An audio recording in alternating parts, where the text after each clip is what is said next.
Hello, am I with you guys? I think I might be with you guys now. I'm hoping. Let me know if I'm with you guys.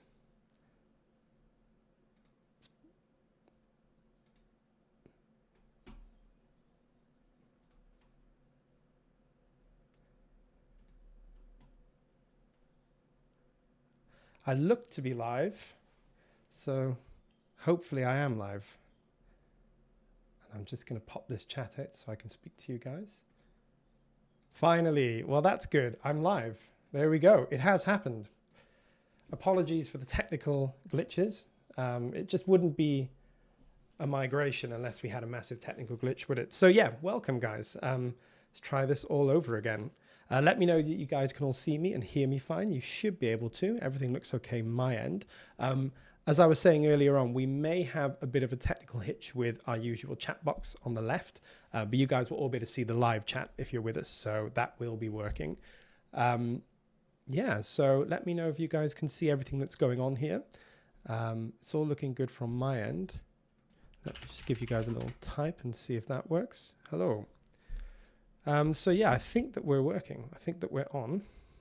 I'm just going to check on my other account here and see that we're all going. It's been one of those afternoons. Yeah, it looks like I am going. Cool.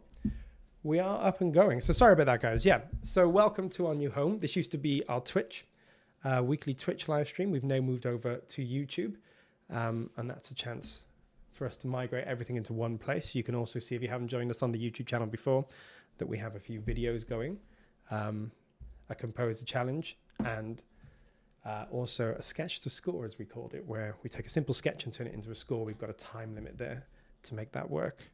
So yeah, everything now looks to be working. I don't know what the delays are like on YouTube and everything. It's all going to be a bit of a kind of baptism of fire, but hey, that's what it's all about, right? So yeah, we're going to be doing some live composing with Poseidon today, which will be cool. I'm going to take a little look at some demos that I did for Poseidon, and then we're going to do something kind of interesting to try and link those demos together.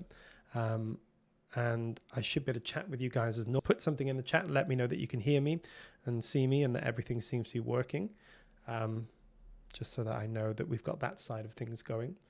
But other than that, everything else seems to be working fine. So yeah, everything should look the same. If you've joined us before, there shouldn't be too much difference in the way that we do things. Obviously just a different location now. And as you can see, some different technical specifications that we are working out as we go. I think we had the same trouble when we first started on Twitch. Tom, hello. Adam, Capt, good to see you. Thank you for joining us, and thank you to everyone else who's joining us. Yeah, this is all a bit shiny and new. I got so used to the old Twitch way of doing things, and this is going to be a bit different. Hello, Simone. I always get names terribly wrong. Echoscape, hello. Excited to hear a bit of Poseidon action. Jonathan, thank you for joining us. Jonathan, if you don't know, obviously, is our AI developer, whiz kid extraordinaire. He's the maestro himself. And we've got Echoscape. Hey, Echoscape, seem to work fine. And hello. Yeah, so if I destroy any pronunciations, feel free to correct me. I've done that plenty in my time, and I hate doing it. So yeah, if I say any names wrong or get any names wrong, just let me know.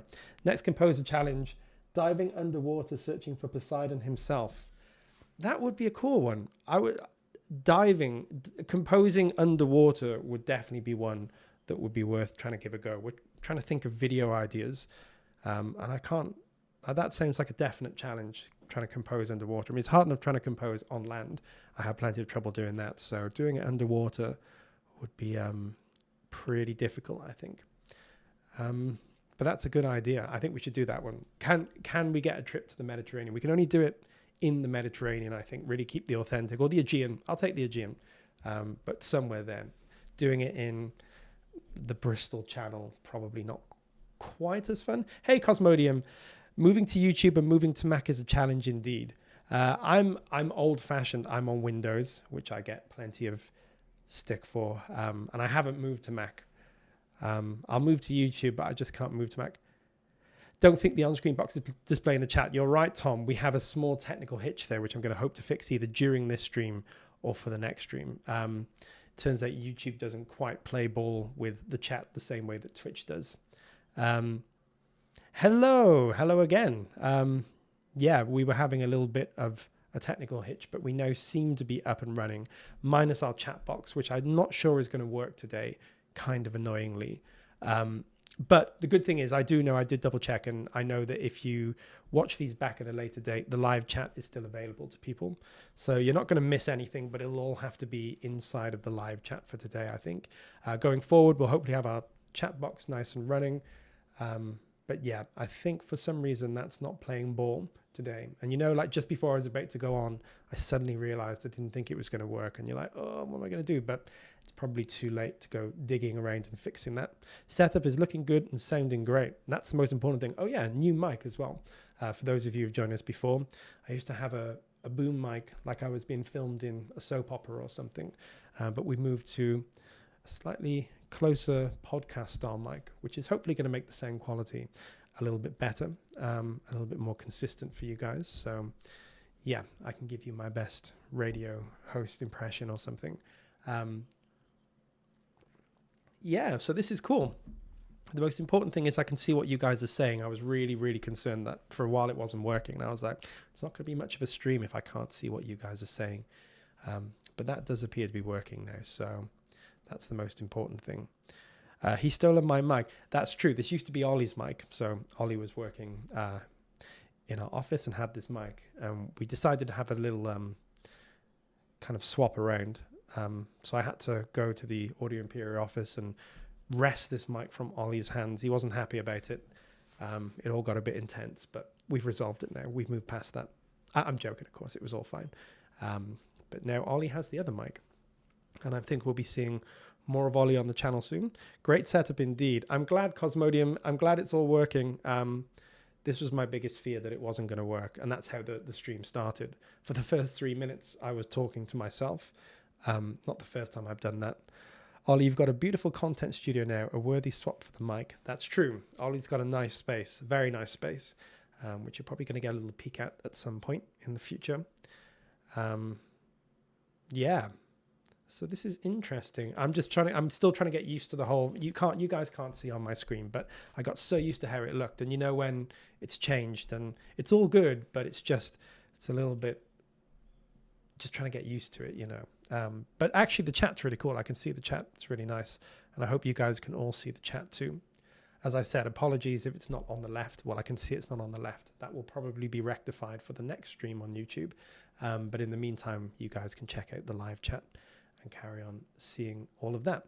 Now, if you haven't joined us before, we'll move to a different view. We'll just spend the first 5 minutes having a little chat, and then we'll move eventually to a different view. And that view will be our door, where you can see us actually working inside the door. What we're going to do today is use Poseidon. Poseidon is our new Brass library. Very cool, very good fun. Lots of great content in there. So we're going to be using that to do some live composition and kind of bridging two compositions together. Now, I'm going to say up front that I haven't actually rehearsed or really sort of walked through what I'm going to do with this. I usually don't rehearse or anything, but with this, with all the changeover to YouTube and everything, I was thinking maybe I'll try and rehearse something or pre-write something. But then I thought, no, I'm just going to do some live composition so you guys can see me struggle, as I so often do, and see what it looks like. In a way, I like that the chat is out of the video. Yeah, it's an interesting one. I mean, I think, that's something that we'll have to think about, I suppose, going forward, because I know YouTube's chat system is sort of different to Twitch's. Maybe it makes more sense to just keep it inside of the chat window now. Maybe we'll remove what we have and enlarge the window so you guys can see more my face bigger, which probably isn't anything anybody wants, but we'll have a think about it and we'll see what we think is going to be best. And of course, if you guys have any ideas or thoughts on that, let us know. So Cosmodium says he's preferring maybe that the chat is out of the video. Interesting. And I definitely am going to think about it, or we'll all think about it over the next few days and see what we think. But yeah, going forward, I think if we do keep the chat, it'll definitely be back and working because this is now a bit of a weird scene when it's just an empty box, like something's going to happen in there. And I don't think it is, unless YouTube can magic up some chat out of nowhere, but I don't think that's going to happen. So yeah, keep your eyes in the live chat, I would say. we can see your gadgets better. That's true. Yeah, maybe. Yeah, you can see what I'm doing in the door better.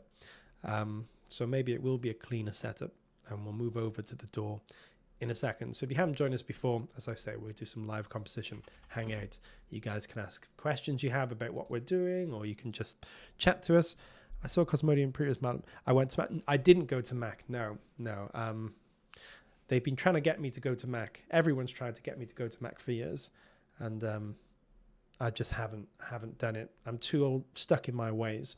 The other reason as well, actually, that I never went to Mac is for a little while I was doing video game composition and video game kind of sound inside of Unreal Engine, and you just don't do that in Mac. Mac is wonderful for so many things, but kind of game development, it's not really the machine that you would use. So for a little while I was doing more game stuff. This was years ago now, and I just stayed on Windows because I'm very old and I got used to Windows. I've always had a Windows machine, and I probably always will. I may one day move to a Mac set, like a MacBook, or something like that, and have a second setup. Mac is the way. Tom in particular wants me to go to Mac. I have no issue with Mac. I think Macs are cool. But yeah, just so used to the nice old cumbersome DIY approach of Windows. It's just I've always had a fondness for that. I'm a naturally messy, disorganized, clumsy, kind of overwrought person. So Windows just suits my personality perfectly. Bill is happy with Adam. Yes, Bill probably is happy with me. Although he hasn't told me in person that he is. Not that I've met Bill Gates, but yeah, I've had no, I was wondering if maybe how you get a letter from the Queen when you turn 100. Maybe you get a letter from Bill Gates if you've used Windows for over 25 years, which I think I have now, yeah. I mean, that's the crazy thing. Quarter of a century. Yeah, when you said Bill at first, I was like, well, a YouTube stream. Hello, how are you doing? Good to see you. Thank you for joining us. I'm more of an all-in-one person. I like gaming, compose, etc. All-in-one PC, so I guess Windows it is. I'm with you, see, a kindred spirit. That's my personal thing. I do like Macs. I've used Macs in the past when I used to work with a friend. We did stuff more in Logic. But I've always had a natural affinity for Windows, and I've always used Cubase since, Cubase 3, something like that, maybe Cubase 5, I can't remember now, but a long time ago. We're up to Cubase 14 now. So yeah, I can't see me changing anytime soon, but the pressure is real, guys. So maybe I will be forced to change over. So shall we move to our door, and we shall have a setup that looks a little bit more appropriate, I suppose, what we're going to do today. Cool. So you guys should be able to see my Cubase setup here. If you haven't joined us before, this is what it looks like. It's kind of got pretty much everything in here. Don't change. We have to change. Everything changes, and we're going to go and do some composing soon. So I'll show you guys what I've got set up here. Yeah, we've got the Poseidon. Hello, Etudes. Good for you to join us. I'll switch to Cubase if you switch to Mac. Tom, don't do that to yourself. Tom uses Logic, and he uses it very well. Very fine compositions emerge from Tom's Logic setup. But maybe that's a challenge. Maybe we'll do a challenge where I have to use Logic on a Mac, and you have to use Cubase on a Windows. Or you have to use my setup, and I have to use yours. That would be interesting. Because all our keyboard shortcuts would be different, and everything wouldn't work, and I'd be even slower than I usually am. That's I think we should do that one. I'll use your setup, you use mine. No cheating, no cheat sheets. Yeah, I think it does sound like a cool challenge as well. That's one. We're thinking of different challenges. So far, we've done one, which you can see on our YouTube. The next one Tom suggested was composing underwater. It would be painful, but it would be kind of interesting because I have quite a funky setup in terms of it's very specific to me, because Cubase is great with key commands and all that stuff, but I've set them up in a way that, well, you've seen poor Tom's had to deal with my edit projects for videos and things, and I'm just not that organized a person. I've come to realize I'm probably never going to be, and poor Tom had to edit something that I'd worked on the other day and had to see my edit project. And honestly, guys, it's not pretty. It's not pretty. It's like a Christopher Nolan plot. You know, it's like where do you begin? There's so many. There's stories in stories. There's timelines in timelines. You know, it's not good. It takes a lot of unraveling. I've switched from Cubase to Reaper specifically for sound design. I still compose on Cubase. Yeah, funny enough, talking about game design, a lot of the guys that I worked with, and I say guys, you know, men and women, just interchangeably, guys as in people, were working on Reaper. Reaper's really good, really, really good. I know a few people that compose in Reaper now. Apparently it's pretty good for composition. It was like Inception.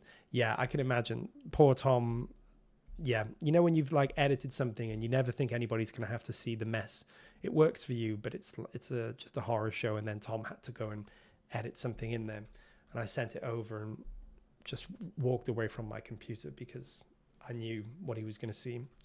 I loved Inception. I compose in Reaper. That's cool. Yeah, composing in Reaper. So again, because I'm very old, I remember when Reaper was a much smaller, emerging kind of sound design and audio kind of software, but it's really, really popular now, and it's great. A lot of people use it for lots of different things, particularly sound design and sound editing and stuff like that. It's a real pro setup these days. And yeah, I've heard a few. I was speaking to a friend the other day, and he was telling me that he composes inside of Reaper now. Maybe that'll be a composer challenge. Me and Tom, absolutely no experience, try and compose something in Reaper. Not even sure I could get it open.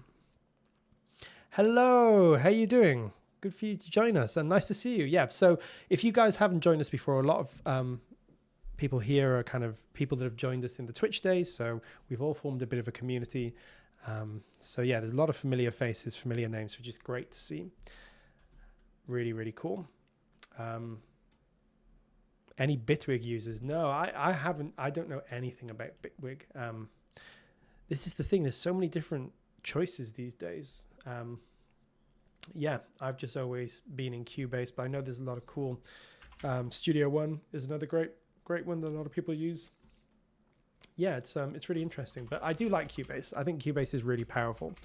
It's got some great stuff, great workflow. I can definitely see the advantage of other DAWs for certain things. It's that thing, isn't it? It's like everything has certain things that it's good at and certain things maybe not quite as good. But yeah, Bitwig, I haven't used or even really seen much about Bitwig. I'm on Studio One. By the way, you can call me Simon. Thank you, Simon. Yeah, honestly, if I ever pronounce names wrong, just pull me up because I do like to try and get... Hello. I agree, yeah. Ollie's also working our chat here, so that's not me writing that. But it is great to see so many people, old and new. It's really cool. Yeah. So Studio One, yeah, I've seen quite a few people using Studio One. Yes, thanks, Simon. Yeah, as I was saying, if I'm often pronouncing names wrong, including my own sometimes. So yeah, if anybody wants to pull me up and say you've made a right hash of my name, do so. I like being corrected, and then I usually remember once I've been told.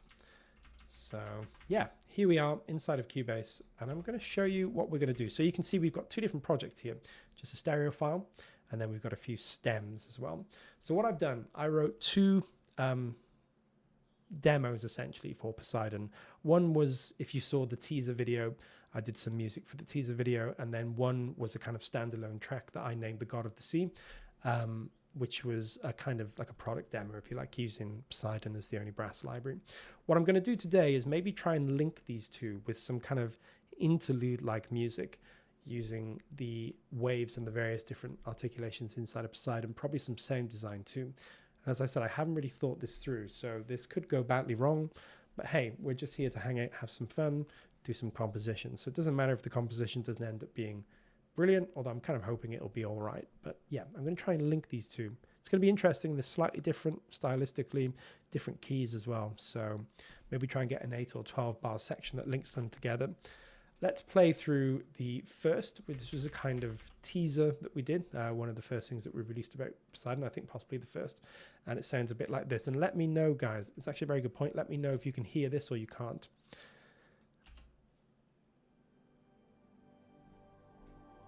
It looks like you can.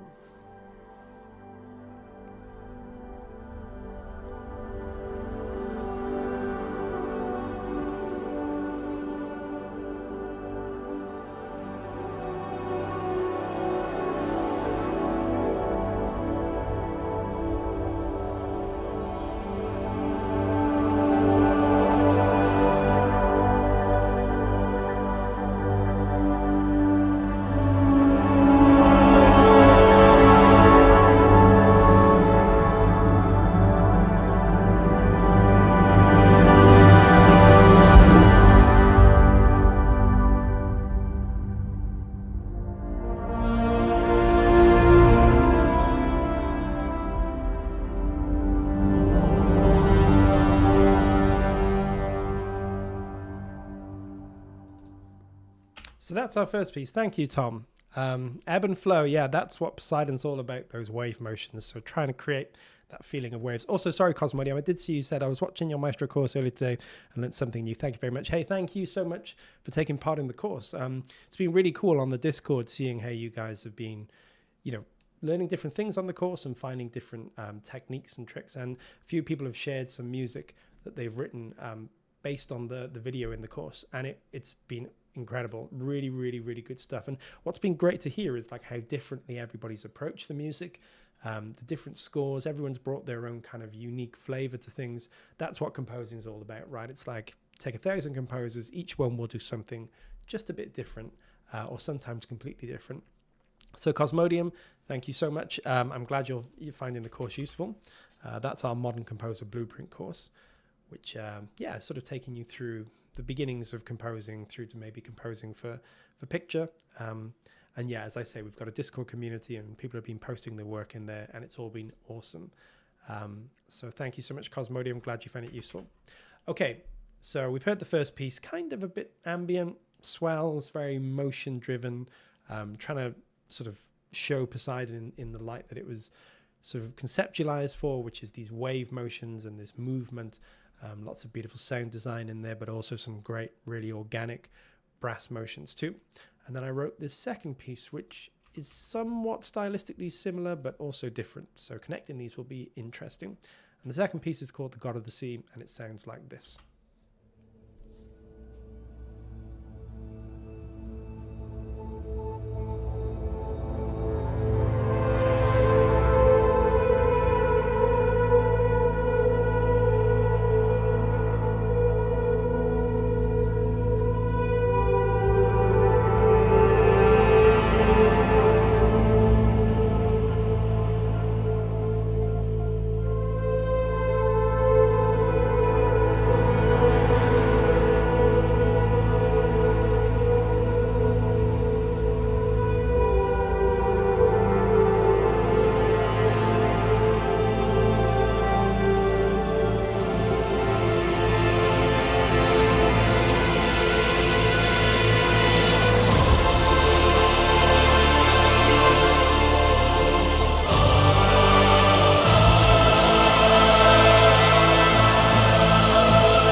So yeah, a little bit more sort of intense in orchestration, I guess, or more, you know, slightly more complex, maybe strings, percussion, synths, vocals, everything really.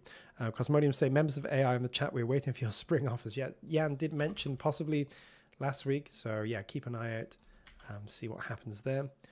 And thank you, Cosmodium. Glad you liked the music. So yeah, it's a slightly different piece. I'm just going to sort of show you the tail end of the one and the beginning of the other. So we have...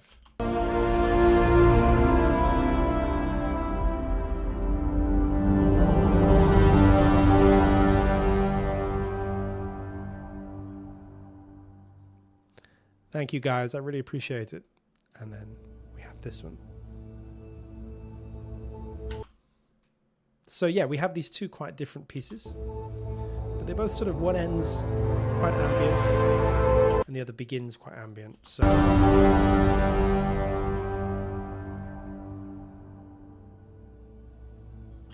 there we go. They fade together quite well. So that's the end of the stream, guys. Thank you very much. No, I'm joking.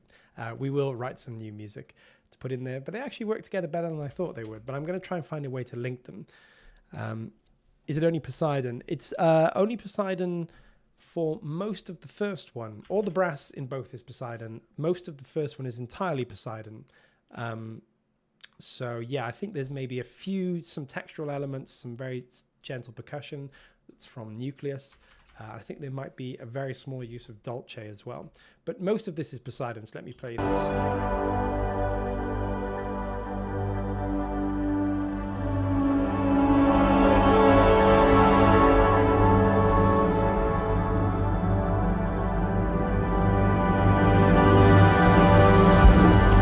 Yeah, so it's all the same design as Poseidon. Like I said, I think there's some really, really subtle strings in there that are from Dolce. There's some percussion, just a little bit of timpani and a bass drum. There might also be some cymbals in there as well. So, but yeah, pretty much all the tonal elements that you can hear, with the exception maybe of some subtle strings, are Poseidon. In this one, well, I can actually show you. This one is just a stereo rate, but this one I stemmed out so we can hear the different things. So for example, we have some synths here, most of which are Poseidon.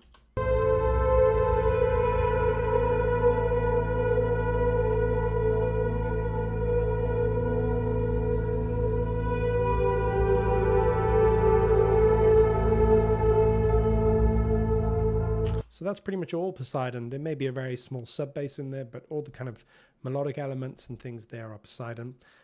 And then in terms of the brass, I can show you the brass stemmed out. Sounds like this, brass on its own. Let's just go a bit further on.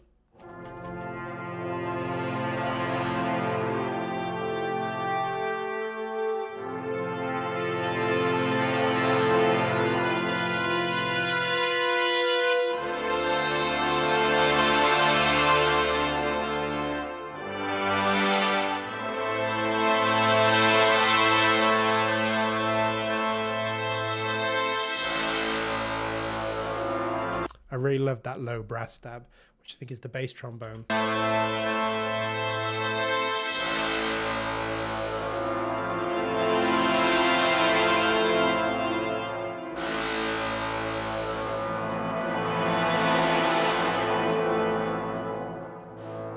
So yeah, you can hear all those waves are kind of pre-recorded and inside Poseidon that you can use. So you get these really beautiful, organic, naturally performed swells that you can change the speed of. Yeah, really, really good. So pretty much all of the chords and things in here kind of have these natural wave-like elements in them.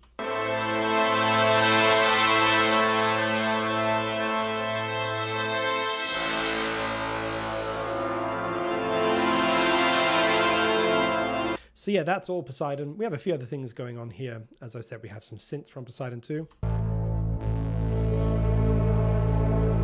Then the rest is other things. The strings, I think, are a combination of Dolce and Araya for some of the runs, because we have some runs at the end here.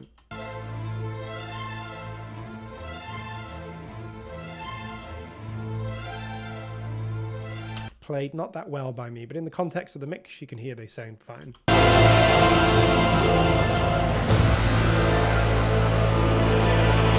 And of course, chorus is our vocals. Chorus is one of my favorite libraries. I use it for pretty much anything vocal, apart from a very few tiny use cases. But it's got such a great, just a general purpose usage for everything from huge epic, short stabs, long sustains, legatos, everything.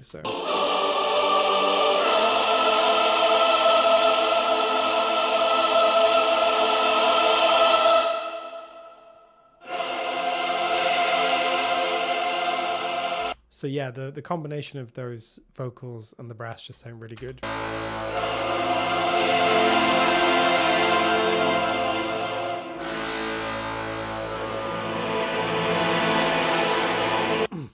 Can chorus do soft, sweet stuff? Yes, chorus can do, pretty much everything. I mean, you can see I've got chorus set up here. So we've got traditional articulations, energetic things, slow.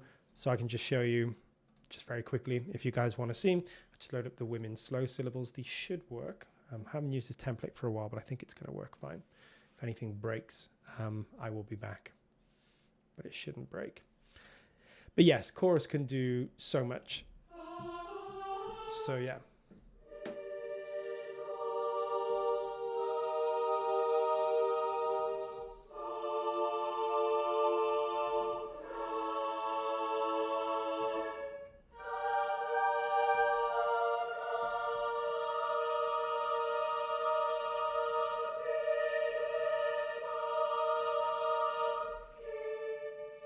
beautiful tone, but then you can also do stuff like this too, which are these energetic syllables, so as you can imagine, much more forceful, much more powerful.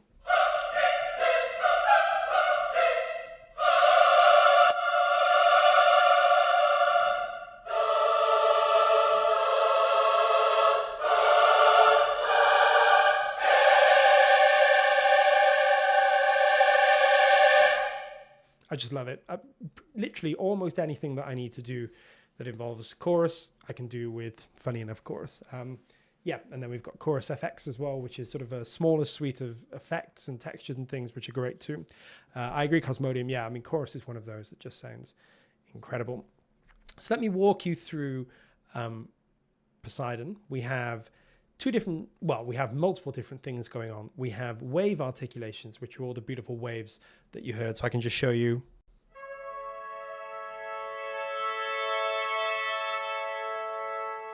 See how it's naturally captured there. So I can just push chords down. Let's do some horns, and the natural swell is built in and recorded really by the players playing that actual swell, which is something that you can never quite replicate using mod wheel. You can get close, you know, you can do plenty of great things with traditional brass libraries, but there's something about genuine movement in the players that you can't quite get.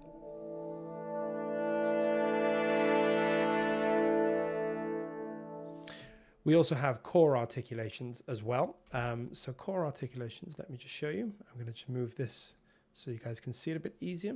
So yeah, a whole bunch of different core articulations as well. As I say, the focus is really on the waves. That's where, you know, a huge amount of the kind of power of Poseidon comes, but there's a whole bunch of really cool stuff here as well, some of which you may use today. And then we also have ensembles. So these are, obviously you can see bass trombone, trombones, horns, and trumpets in these beautiful sections that you can have individually. But if you just want a pre-orchestrated ensemble to do this stuff, we have some great ones there too. So we have our Meridian ensemble.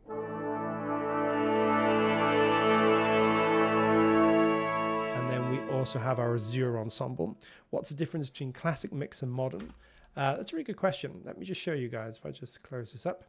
So you can really think of modern mix as being a little bit more kind of hyped, out of the box produced, if you like, as you might find in modern soundtrack music or modern cinematic music. It's got some of the things that you might expect in that. So it's a little bit more compressed, a little bit brighter, just a little bit more out of the box ready if you want that sound. So if I just play something, let's just play a chord with the modern mix.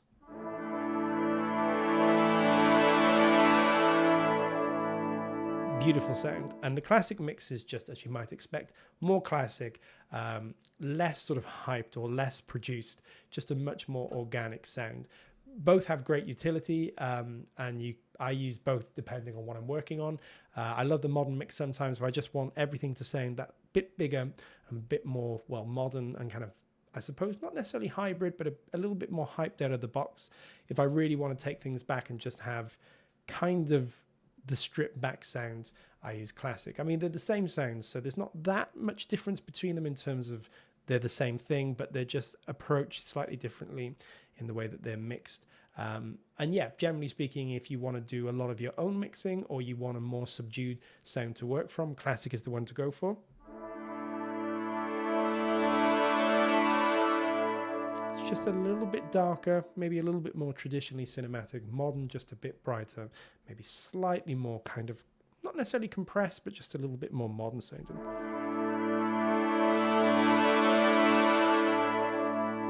So as you say, same thing, you know, it's not completely different because they're the same samples, but just a slightly different focus. And you can use one or both. You could intermix them if you want to, depending on what you're trying to do. Usually I tend to stick with one or the other. And I think for this template, I've kept everything pretty much in modern mix, which always sounds pretty great to me. But sometimes if I want maybe something a little darker, a more traditional sounding, I might go for the classic mix. Or of course, with Poseidon, you can do your own mixes. So very close mix.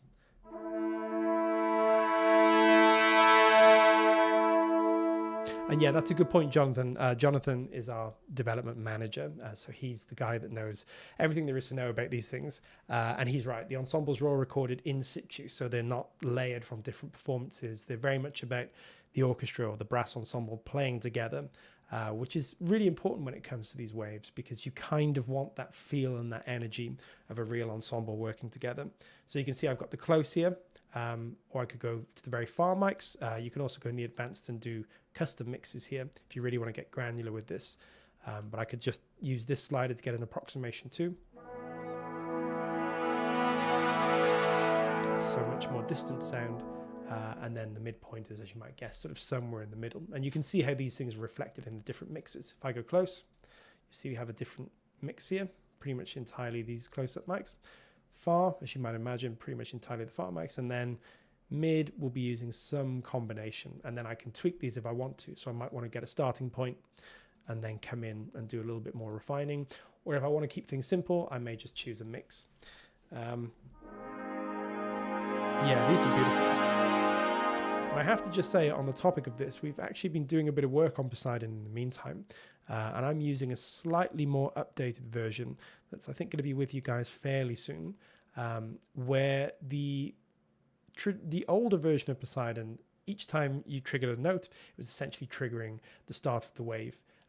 But now we have a slightly more advanced system here where the waves are triggered essentially together. So if you start a wave with one note and then you add a second note halfway through, they will both line up and be at the same point in the performance. So you can get some beautiful transitions now. So let me just show you.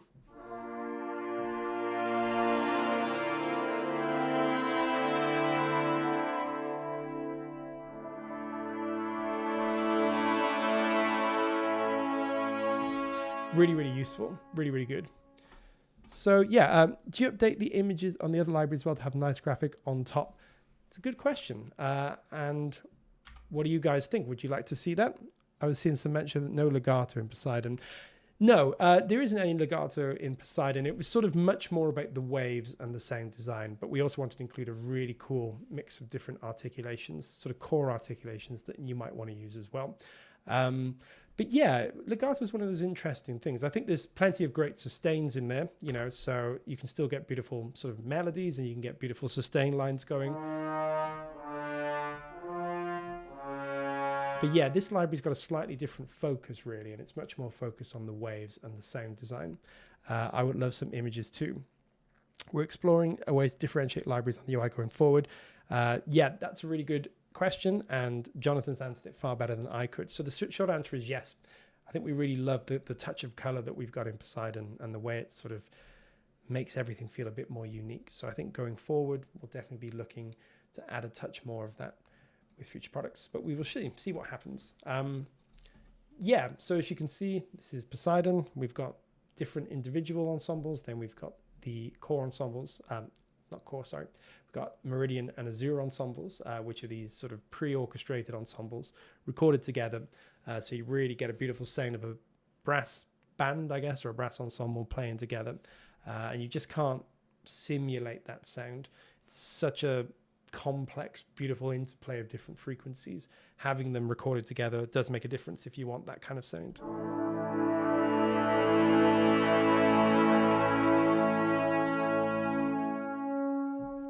Nice. And then we also have an absolutely huge amount of sound design too. So all of the different articulations can be used in the sound design engine that we have, which is really cool. Here it is. And yeah, you can see we have a whole bunch of different presets. And then we have this really great sound design engine that you can add different things in. You can affect them in different ways. You can do different rhythms. You've got a granular synth. You've also got a master as well to be able to manipulate these how you want. The visuals, your amazing demos and sound make it all appealing. It's really, really good. I love it. Yeah, I think it just sounds, the sound is incredible. I'm obviously biased, but I will just say as an unbiased composer, there's a lot of good brass libraries out there, but there's something about Poseidon that I don't think anybody's quite, I don't know what it is. It's just such a beautiful, real, organic sound when you hear those ensembles. They're warm, but they also cut through. They sound rich, but they've also got presence and kind of clarity. It's really hard. Recording brass can be sometimes a bit difficult, and you know, the brass may sometimes sound a bit too in your face or a bit too muddy or something, you know, and you get different libraries have different strengths and weaknesses. For me, Poseidon is the sound that I think of when I think of cinematic kind of brass. I just love it.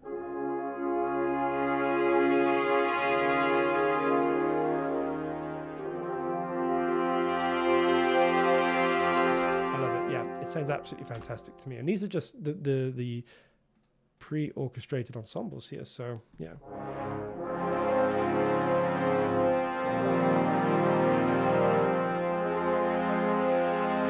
Of course, mod wheel control.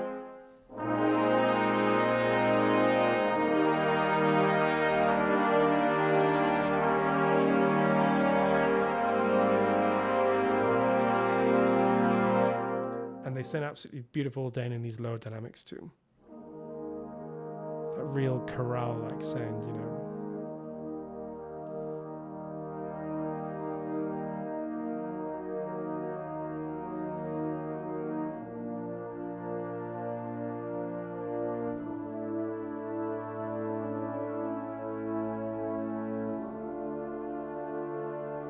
May I know what it's realistic to play from a brass point of view? How long can a player play in one go? It's a really good question, Cosmodium.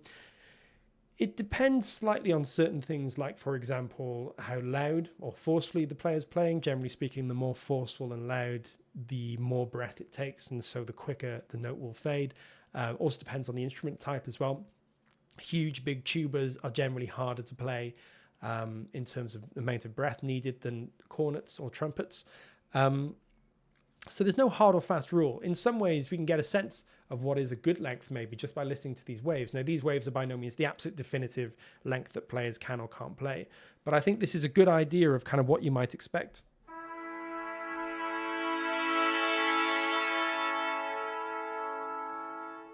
So you can hear there's about maybe 6 to 8 seconds. Players could hold much longer, but generally speaking, you wouldn't want to be going bars and bars and bars without a break, because yeah, a player will naturally sort of need to break every few notes or every bar or two, you know, and you can certainly have long held chords sometimes if you really need them. But again, I would be thinking about breath. You can almost simulate it. You can think about when you're writing a piece of music. I know it sounds a bit crazy, but just kind of take a breath and blow and see how, you know, blow for the length of the note. And if you find yourself really, really struggling, maybe that's an indication you need to think about the orchestration or what you're asking the players to do. If you can play it with ease, chances are a good brass player will be able to play it with ease too. I would love a library of percussion with that amount of sound design possibility. That's a very good idea. Yeah, I totally agree. Yeah, I think sound design, you know, it just opens up so many different possibilities. I haven't actually played any in the sound design yet. I've chosen a few of the pads that I like the most. These are all presets, which you could completely customize, but let me just show you some of these.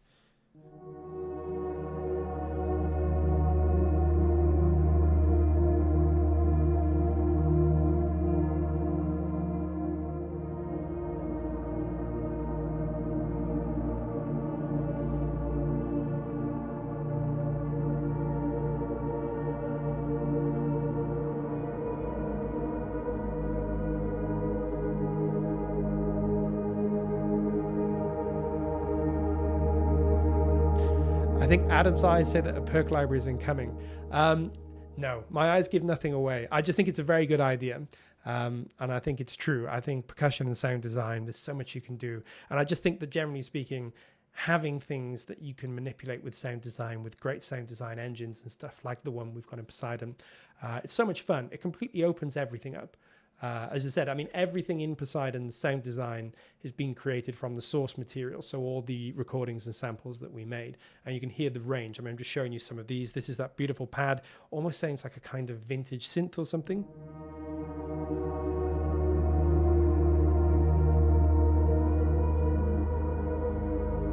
Could just play this all day.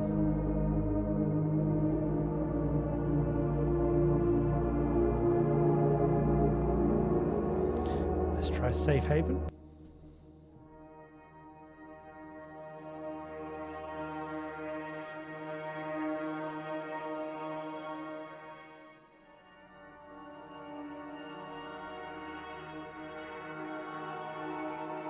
Or I could play something more beautiful.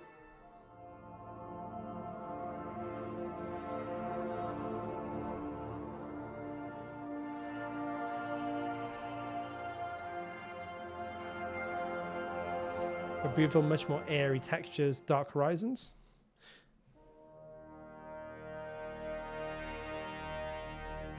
So this is almost like a more organic pad, but it has that sound sort of design element, some of the bassier stuff. This is what's great with Poseidon. It's so organic, but then the flip side is completely, you know, sound design driven, and you can use these really organic elements with the sound design. I think it's over 100 presets in the library. Yeah, that's true. I mean, I can just show you guys very quickly. We're obviously not going to go through every one, but there's a huge amount of different presets, huge amount here. And I can just choose any really. I love these stabs. I mean, these are beefy stabs.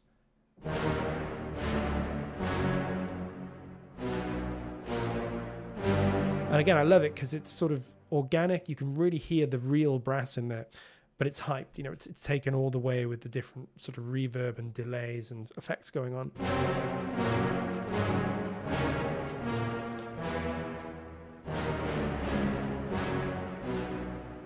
Yeah, horn chorus. Let's try these.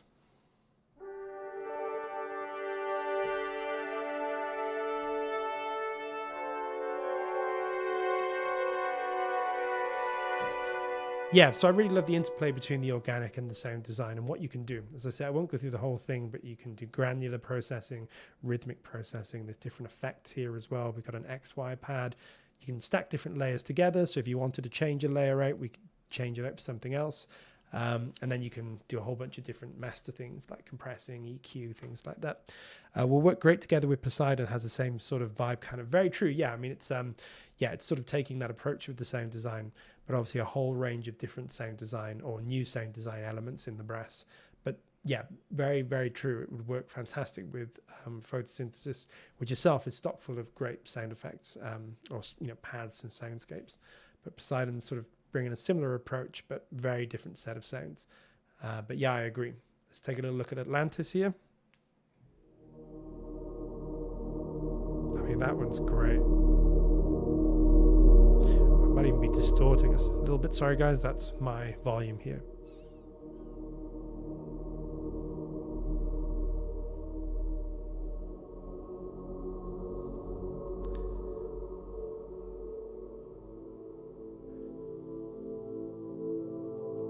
Really beautiful. And what's great about this sound design is like we might do this when we come to doing our little composition soon, because it's organic in nature, because the origins of the sound design are organic, it blends so beautifully with things like the Poseidon brass or something like Dolce. It just sort of blends brilliantly with these. And that's, I mean, you can see I use Dolce in this demo here. Dolce sounds beautiful. So let me just do.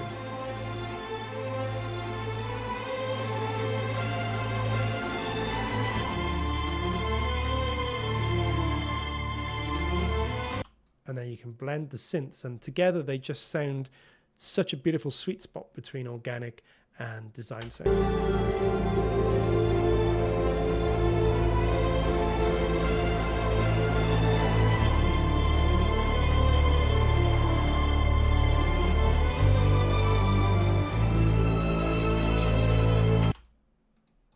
So yeah, is the image in the background custom? Use generated pictures? No, definitely not generated. Yeah, very much sort of made for the library. And I agree, you know, it's really nice to have great sort of unique imagery for each library. Just really helps kind of conjure up the images. I think, you know, the art direction can be really useful for kind of thinking about how and what the library's for sometimes. So yeah, I agree. Sort of the premium stuff is really, really good to have. And thank you, Jonathan, for stepping in. I didn't see your comment there, Cosmodium. Sorry, I'm still getting used to the slightly different way that it's showing me all the different comments.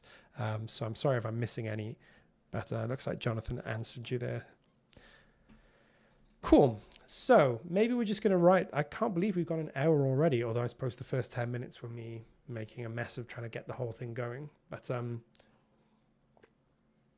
yeah, we've been on for an hour. So we've heard these two demos, and we're going to try and find a way to maybe just stitch them together. Now, I'm probably not going to do anything too complicated here. The whole idea that maybe we're thinking about this like almost like not so much an intro to a film, but maybe something like that, like an intro scene. So we've got this kind of slightly ambiguous intro leading up to this. Oh, let's go up to here.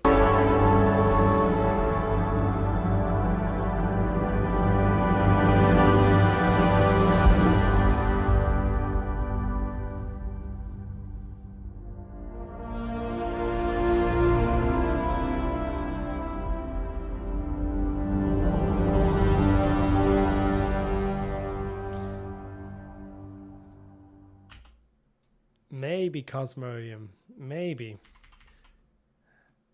So yeah, so we're going to have to think about how we end this piece and how we start the next piece. And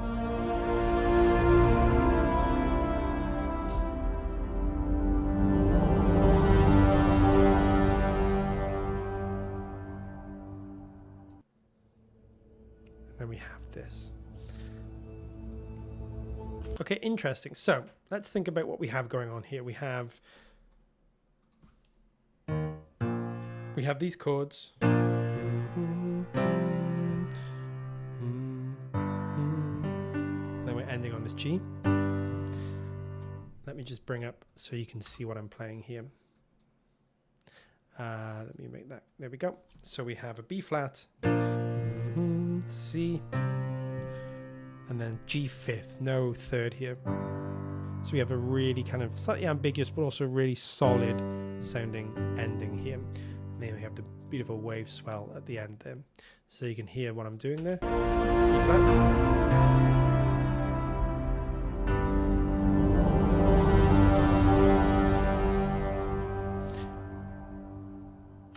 And now we're starting on an A. So we have to figure out texturally how to get from one to the other.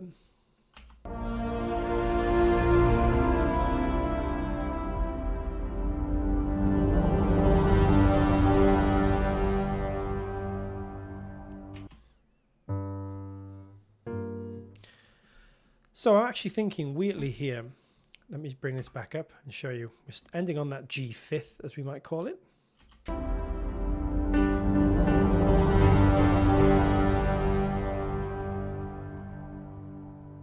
And then maybe we can go to something like a G minor. So let me show you. And then maybe with the choir and some gentle brass swells.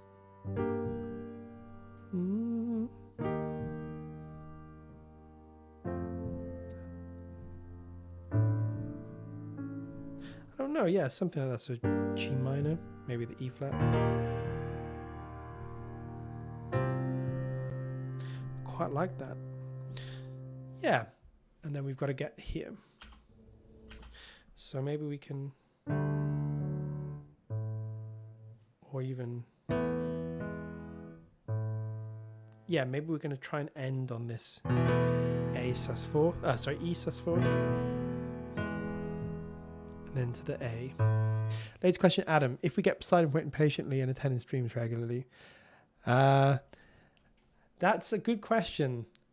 It's not in my power to authorize such giving away of gifts, sadly.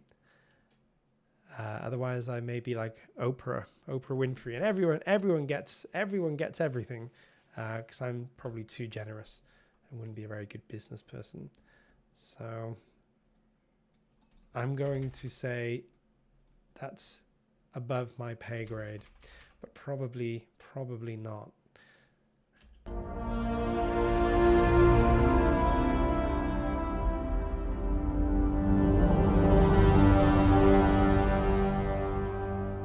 So first thing to do is, I think, use something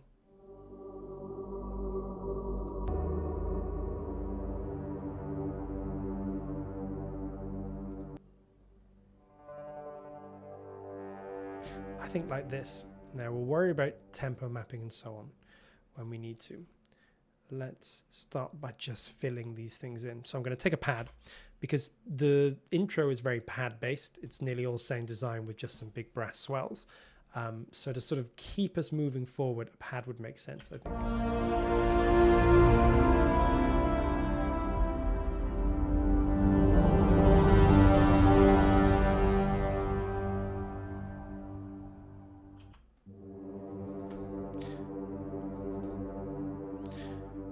We will be doing subscriber giveaways on this channel. And that was from somebody in more authority than me telling you. So yeah, that is something we definitely love to do. Get you guys more involved, have some giveaways, some competitions, all kinds of different stuff. We've got a competition going on our Discord at the moment, but it's just a fun one while we test the waters. So there won't be no prizes there, but going forward, yeah, maybe there's going to be some goodies to be had. Probably will require I don't know, maybe it will just be for waiting patiently, but probably will require a bit more than that. But who knows, maybe it's just whoever waits the most patiently gets the library.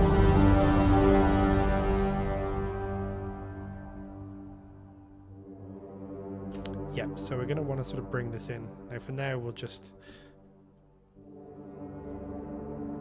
Is this my favorite one? Yeah, I think we'll use this as well.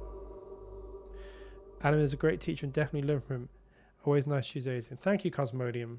Yeah, it's really cool that you're joining us every week. And I'm so glad that you're finding the course and these streams useful. So I'm just filling this stuff in for now.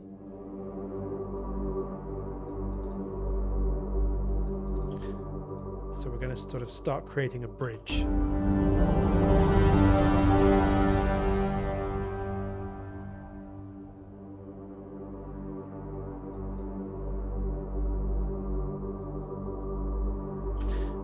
can start them a bit further back. And maybe sort of bring them in. Oh, that low end is so good. Brass in the lower range has always been such a pleasure to listen to. I agree. Yeah, and the low end in this just sounds great, whether it's the same design or the organic brass. As I say, I mean, I'm biased, but I really feel like something was captured with the Poseidon ensembles and the Poseidon individual ensembles. Just such a beautiful, rich sound. And yeah, brass, you know, goes hand in hand with that kind of richness. So it's so great to have that stuff available. And yeah, I already know a few composers that have been saying the same thing, that it's really offering something to them that they maybe didn't have. You know, there's a lot of good brass libraries out there, as we said, but yeah, I think Poseidon's bringing something new to the table in some ways, which is great.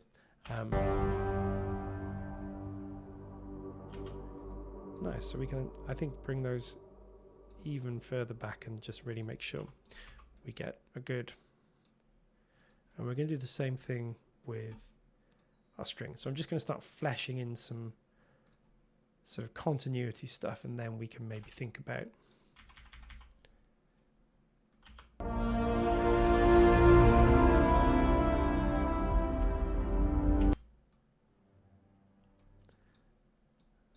I'm just going to literally put all this stuff in, ramp it up, and then we can start thinking about cleaning it up.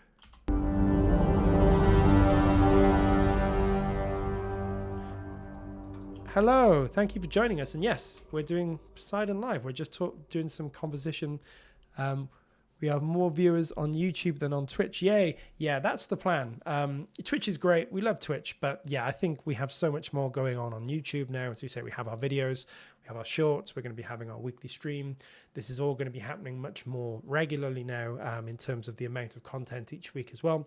So whether it's a stream, a short, whether it's a video. Yeah, I think it's really good that we're on YouTube. As I say, I do like Twitch. I have a soft spot for Twitch, but ultimately I think this is our home. So yeah, sorry, I'm going to say cry.exe. I'm hoping I've got that right. Yeah, we're working with Poseidon. At the moment, we're just sketching some basic stuff in to bridge two demos that I wrote together, which are going to write a small interlude with Poseidon to bridge two demos together.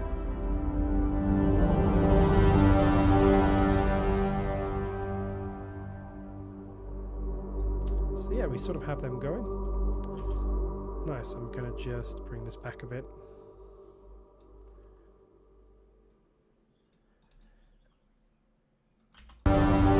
That's a good question. Is the nucleus light off with Maestro still on? And I'm going to be very, very ignorant here and say I'm not actually sure, and I'm hoping that Ollie or someone else from our team.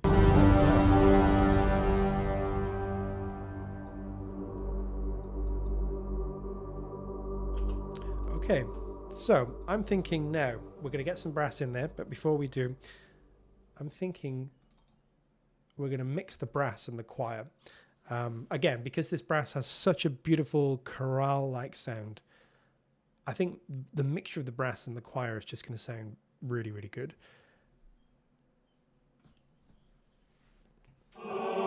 So...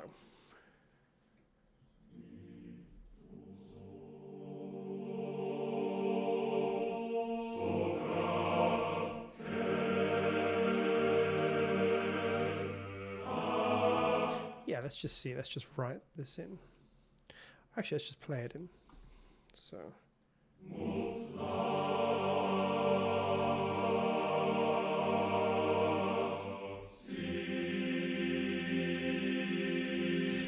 Just gonna play those first two chords in, then I'll show you what I'm playing. So it's really just a G minor.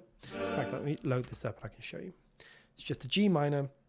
Down here though. It's an E flat major, but with the pedal note, the G continuing in the bass. So essentially it's what we call a first inversion.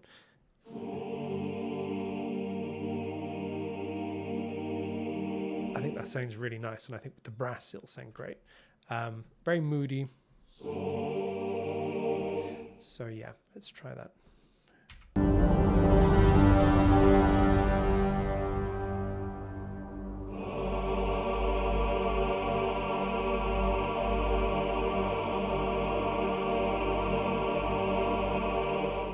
Okay.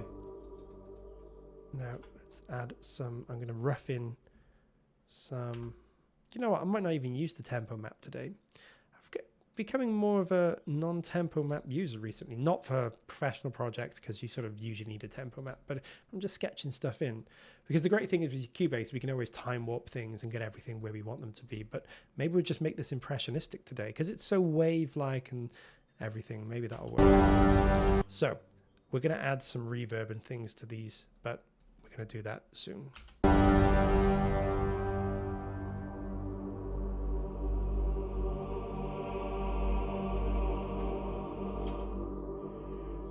Yeah, nice. Okay, so this is going to work. And this is going to be a great chance to use this Poseidon update that we've done, where we can get the brass swells to really sort of play in time together. We still have the old legacy patches, so if you want to use the Poseidon the way they used to work, you can still do that. But now you can have it so that things sort of react much more dynamically.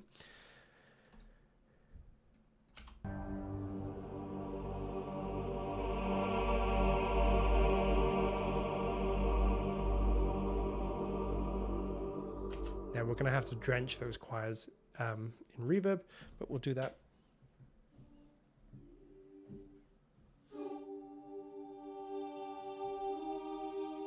So.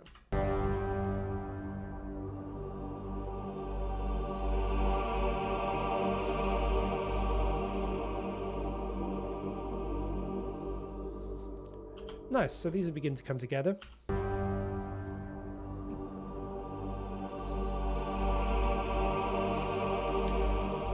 Yeah, so there will be at some point in the future a bit of an update or a bit of an extended Poseidon, I guess, where we have some new patches that are going to have slightly different wave motion. So you better choose whether you want the old wave motion of triggering each note at the start of the wave, which is really useful. Really, I've used that in all the stuff that we did previously. We have a slightly different way of doing the waves as well, where they can be triggered. Essentially, wherever you trigger a note, it will always be in the same place in the wave. Here we go. Jonathan is going to explain it much better than me. We have an update coming super soon, which allows you to move another chord while playing a wave. Hopefully Adam shows it a little, which I will be showing. In fact, let me show you now.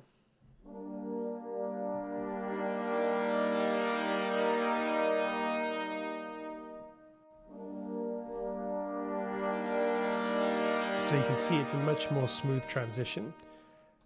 And I'm just going to try this on here as well. I'm going to see which ensemble I prefer.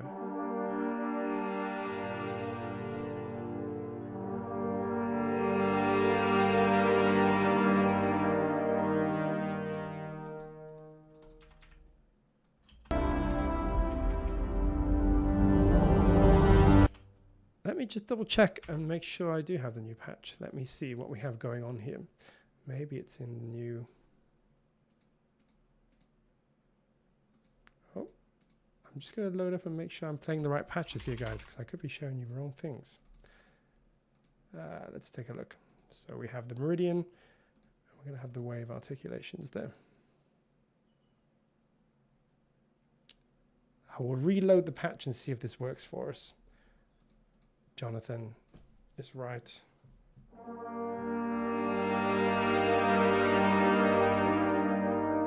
That's better. So now you can hear everything is playing as one, so you can get these beautiful swells with dynamic chord changes. Yeah, I was just using an old template with my old stuff loaded up. This sounds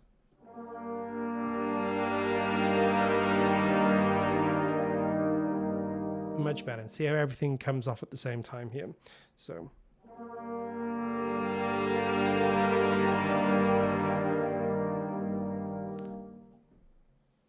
really nice.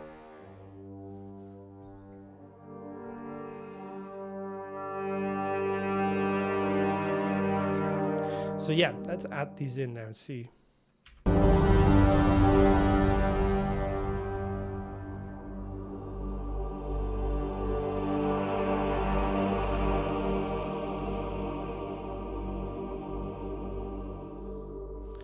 Nice. So we're just going to start layering these up. So we got the meridian. Are we going to do the bass trombones maybe? Maybe I will just reload and do the bass trombones. So let's take a look. Bass trombones, meridian. Quickly load this in. And we'll get these really beautiful bass trombones. Bass trombones, kind of like tenor trombones, but just have slightly deeper pitch and also slightly deeper sort of tone as well. And we don't need that, so.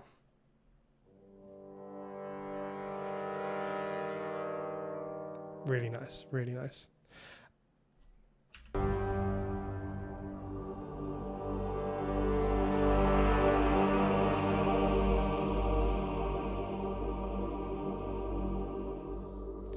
Nice. Okay, and I'm just going to do the same thing. I have to reload these horns as well. Won't take 2 seconds. Move them so you don't have to see me flapping about. And then we will bring these waves back in. And I think the horns will really make everything sound beautiful and warm here. So let's see where we're at. There we go. Okay. So you can see I got these horns.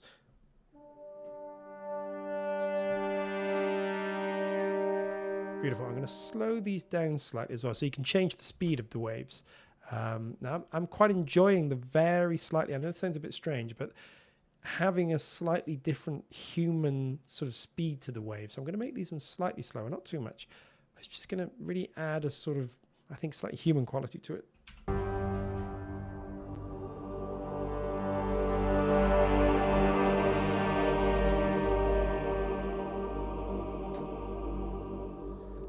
Nice. I think that sounds pretty cool. I'm just going to add a B flat in there as well. I didn't play it, but I want it.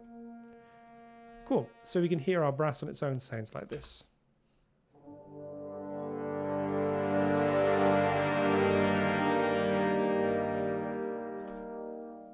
Nice. Cool.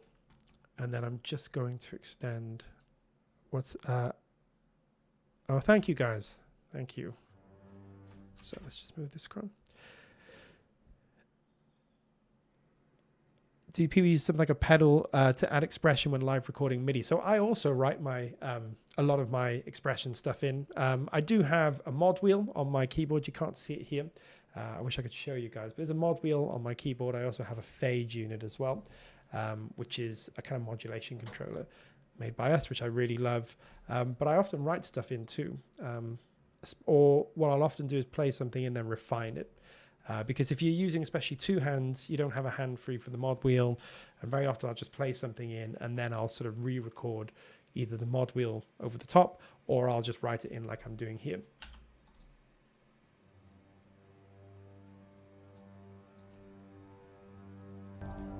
Nice. Okay, so I'm just going to bring my mixer up here. I'm just going to add some gain to Dolce in general here. Also, do you use one reverb for every section? Adam, do you prefer to compose without the reverb and add it later? Great questions. And do you use one reverb for every section? So in this template, I believe I'm not using one reverb for every section. The reason for that is, well, these libraries are actually now recorded in a few different locations, but a lot of the libraries are recorded in the same place. So they have a kind of internal consistency anyway.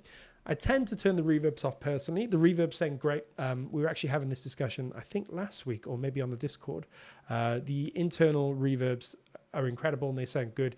The only reason I turn things off is because, for example, if I want to change the reverb for these core articulations and I had this reverb on, I would have to change the reverb for both the core and the waves. I'd have to come in and do this and then change this. And it all gets a bit time consuming. So these reverbs sound beautiful and I sometimes use them, but just for more flexibility, I send everything to a reverb unit, an inbuilt plugin that I can then change the sends to. Can you load an iron the same design engine from Poseidon? Jonathan's answered that, yes. So no custom, but there's a huge range and they're really good. Really, really different sounds. And it's a huge part of the sound design. Drag and drop custom IRs would be cool. They would be very cool. Yeah, that'd be interesting to see what you could do. But to be honest, what's in there is really good and does make a huge difference. You know, completely changes the sound design. So now I'm just going to use, I'm going to be a bit lazy today and probably just use only a couple of patches in the strings. Rather than getting everything out and using, you know, violins 1 and 2 and so on. I'm just gonna so I'll show you another way that I can work as well. Like I said, sometimes I draw mods in, mod wheel in, sometimes I do this.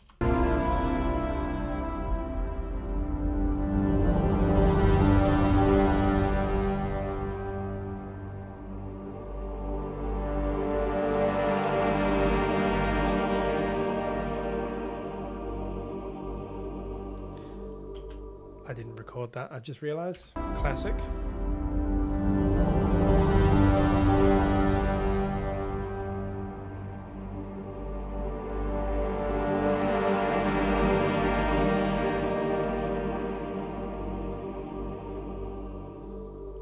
So there we go. Because I was playing with one hand then, I did just draw the mod wheel, or not draw, but play the mod wheel in, because I could just about do it. And there's my mod wheel, and then I usually nearly always come in and shape things as I need to then.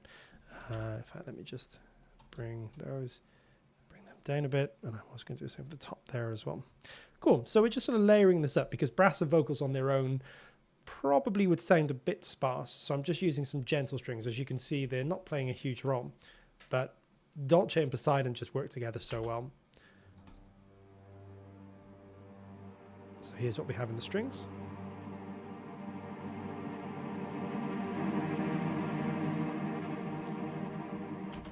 And then could you have these brass as well? Just such a great tone. And then together, and we'll do some mixing just to finalize these, but we have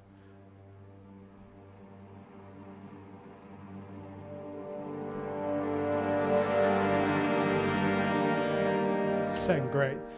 Could you help us understand how this library sounds so soft and beautiful and harsh? How does it work that way? I think one of the big reasons is the number of dynamic layers that we recorded. So we record the brass playing at different dynamic layers. And this library was recorded with quite a high or large dynamic range. So you really get the whispery stuff or the chorale-like stuff really quiet all the way through to the really loud stuff. It's one of the great things about this. Let me just show you with the horns again. So if I just play, this is with the lowest dynamic. Almost whisper-like, you know, just such a beautiful texture. And if I ramp the mod wheel all the way up,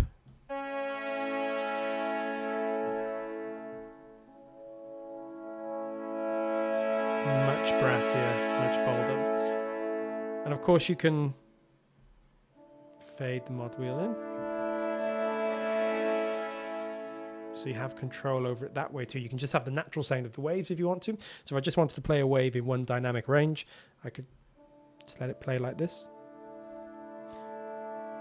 Or let's say I wanted a wave that was slightly louder, maybe go up to midway on my mod wheel. Oh, let me just, my playing there.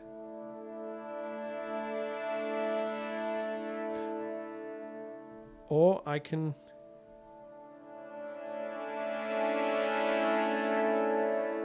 use the mod wheel. As you can see, I'm using the mod wheel to manipulate the wave. So yeah, it's really, really cool. Echoscape saying a lot like the famous Matrix brass chord. Yes. Yeah, great score. And I can play one chord and you'll... The Matrix chord. And if anybody wants to know what that is, E minor with C together, polychord.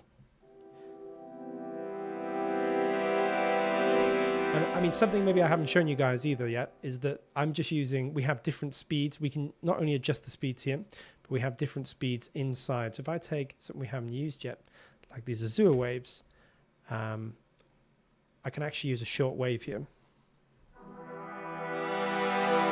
So much shorter compared to the longest wave.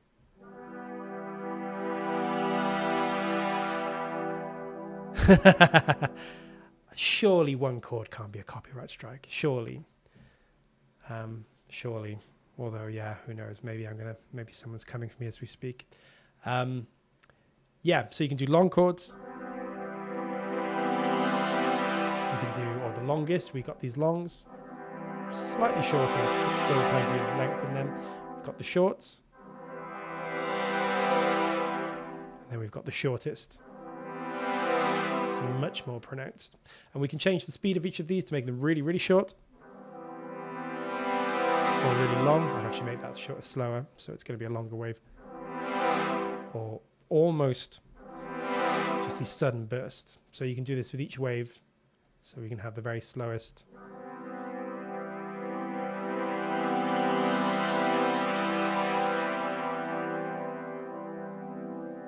Really long held, beautiful tone. Hi Hans. So Hans is asking what other libraries are being used, Nucleus and Clavier. So in this at the moment, I haven't done too much, but in this I'm using mostly Poseidon, a little bit of chorus for the vocals, and some Dolce, which is our chamber strings, beautiful warm sounding strings. In the main demo that I did, so this demo here, Dolce for the strings, so I can show you them very quickly. Beautiful tone. All the brass is Poseidon, so everything you hear brass-wise is Poseidon here.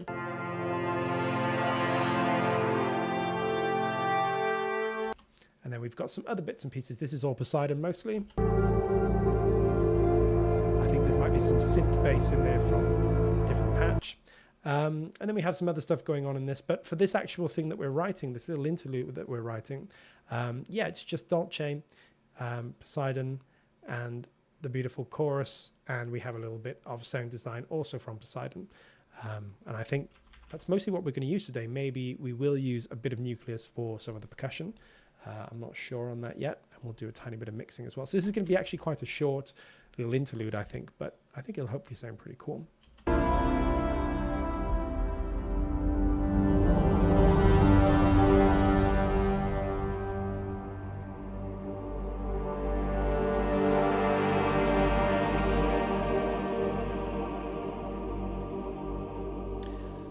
Nice. So what I'm going to do is play the second time round a much bigger chord. So let's actually come in here and we're going to set the modulation around here for this one.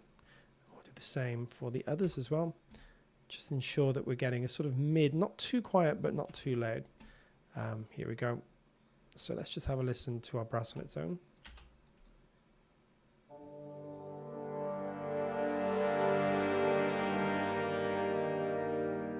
Nice. Holy moly, the lows sound rich and full sound. Yeah, I agree. Again, I keep saying, like I said, I know that I'm biased, obviously, but I genuinely think that, yeah, particularly in that low mid, you know, and those softer dynamics. I mean, it works across the board, but yeah, I never quite had the chorale-like sound, you know, that I wanted, but I'm pretty much getting it from Poseidon now. And it's so much warmth, you know, when you want the brass to maybe just. Sometimes brass can sound a little bit thin or a little bit muddy sometimes. It's quite hard to record brass. But Poseidon's just got the sweet spot. You know, it's not too sort of dry if you want the more naturalistic sound, but it's not too sort of washed out either. Beautiful timbre. And yeah, you really hear it in the lower dynamics and the sort of low sort of bassier elements as well. But it sounds pretty great in the upper registers too. As someone that knows more than me, please enlighten me. Does Audio Imperia have ethnic vocal libraries? I've been going mad trying to find anything by anyone really, but I love Audio Imperia. It's a good question. Not really ethnic that I can remember. We've got a beautiful solo voice in Jaeger, which sounds incredible, and some in solo too. They're not really ethnic, but they can certainly be sort of used in that area and can have a beautiful sound. But yeah. We do have a few things, but maybe not sort of purpose-built ethnic vocals. So.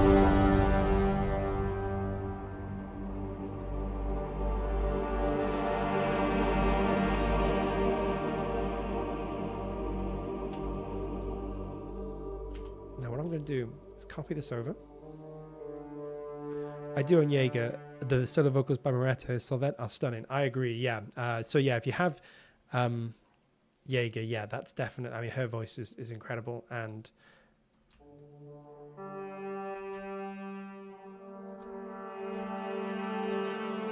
so you're going to see what I'm doing in a moment. Oh. I'm just sort of doing this. So the second time we're going to have two of these chords, and the second time we're going to have much more of a swell. So you'll see.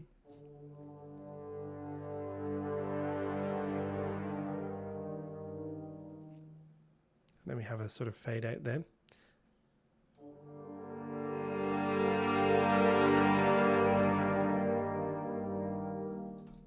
Nice. I'm just going to make these a bit slower as well.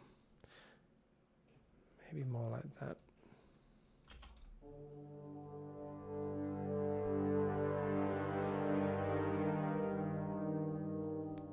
Yeah, that's a bit nicer. I want the tail out, but not too much.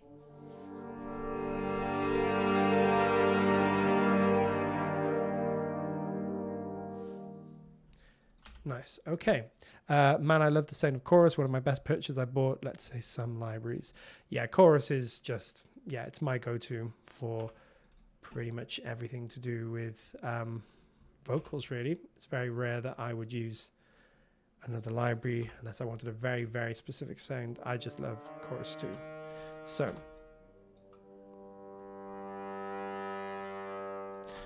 just gonna make these a bit slower too.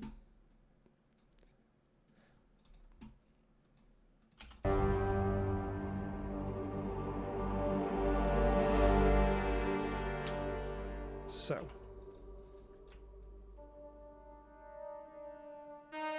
yeah, is that them?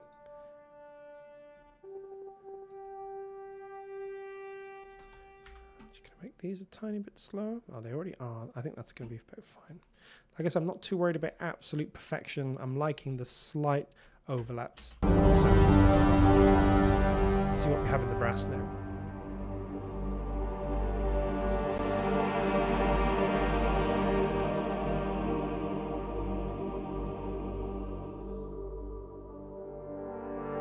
Bigger swell this time.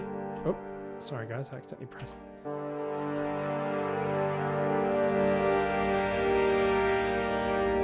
Yeah, they sound great. And I'm also just going to have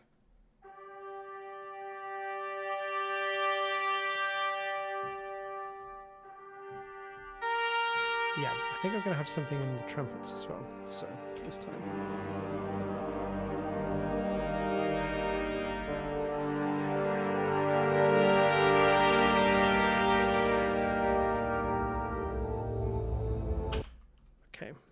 Move this along a bit because that's now interfering. So yeah, I love the introduction of these trumpets the second time around. They just add that new texture that we're looking for, and again, they just sound so good. So this time around we have this.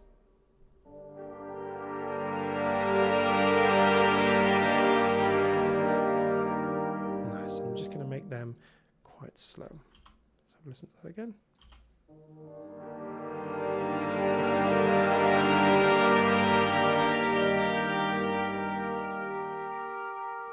Yeah, they sound great. And I like the way they just linger a bit longer. Again, I'm liking this sort of naturalistic sound. We can tidy it all up a bit, but yeah. Let's just see. I'm going to introduce the brass, the choir here, sorry.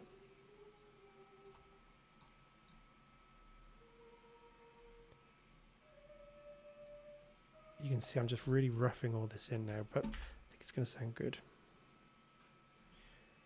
Larger, more epic in a way.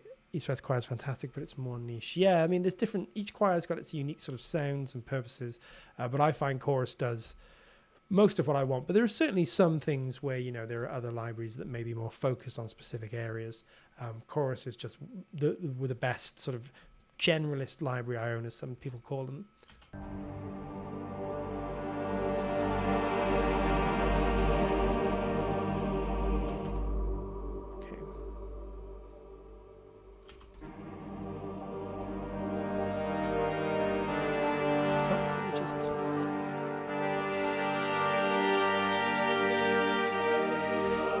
have. So what I might want to do here is move these over to our energetics. So what I'm trying to do here is get more power in the second half. It's all sounding a little bit rough at the moment, but I think you're going to see what I'm going for. Have it all put together.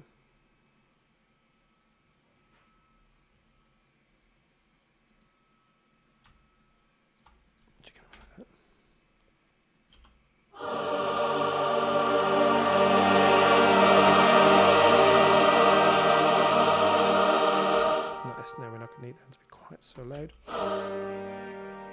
So, and then let's just fix what we're doing in our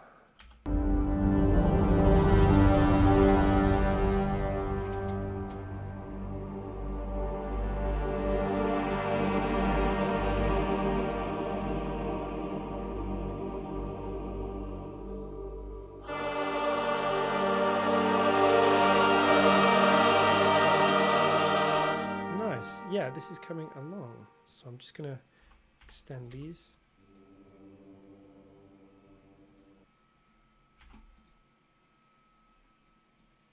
Here. So we're going to want them to sort of come all the way up to about here.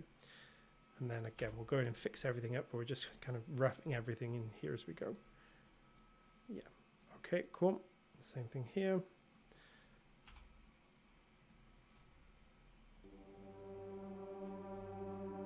And we're going to have a synth play the second part as well.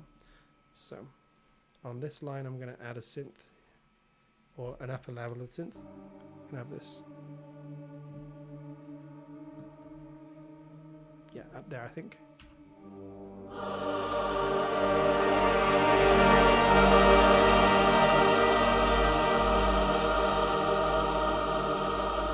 Nice, and we're going to mix all this in as we go. It's all sounding a bit rough at the moment. Cool, so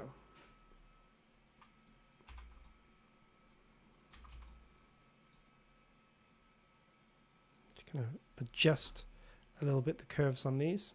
I like to just fix things up sort of one.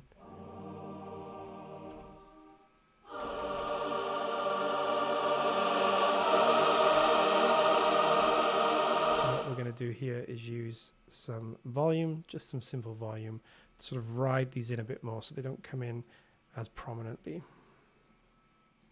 Same thing here. You can see I'm just helping accentuate, again, because Poseidon's so swell based, you can help accentuate those swells. Okay, nice.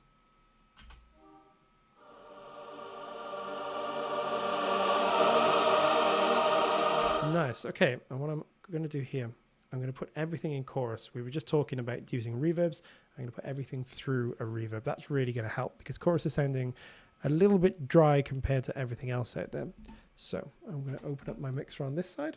I'm going to come up here. I'm going to add some quite judicious, not too much, but quite judicious reverb to chorus.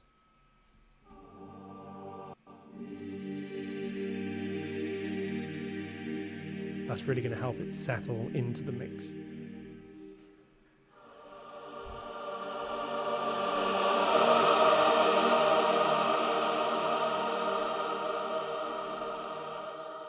Now it's got that nice tail that we need and that we were missing. So yeah, this is going to start coming together. Let's have a look at our brass. I don't think we need to do any reverb here. I just love the sound of them out of the box.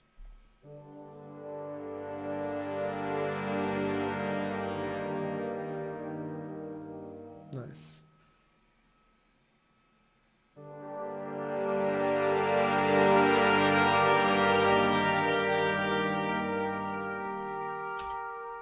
Great. I'm just going to bring those trumpets down a tiny bit. I'm just going to speed them up a little bit. Just make sure I'm all okay with the sample start there. Yep, that looks good. Yeah, just speed them up a tiny bit. And I'm going to bring them down. We want them in the mix, but we're not sort of using them as the main feature. We're just adding them as a layer. So.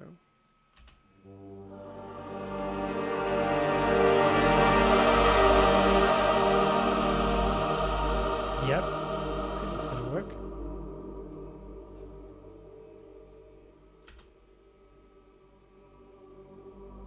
So we're going to ride again these synths. We're going to make them do a lot of volume riding here to help them match the sort of natural pair of that brass. Make sure nothing is just sort of poking out too much.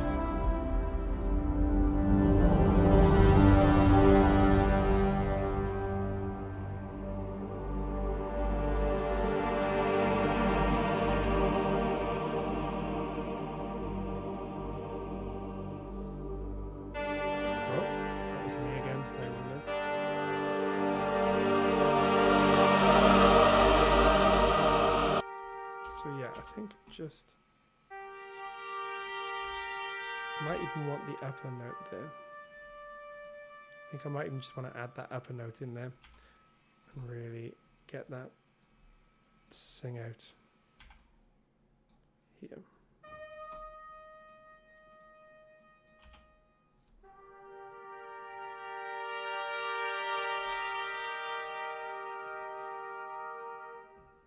Nice, okay. So, I'm going to do the same thing in these strings. I'm going to add an upper layer. I'm probably just going to put it in the first violins. As I said, I'm being quite lazy today. We're just sort of sketching it like an underscore style moment here. So it's okay about being a bit lazy. That's what I'm telling myself anyway.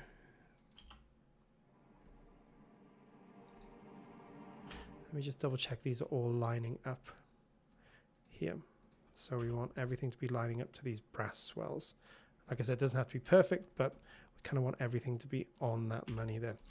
Yep, nice. And I know what's happening here.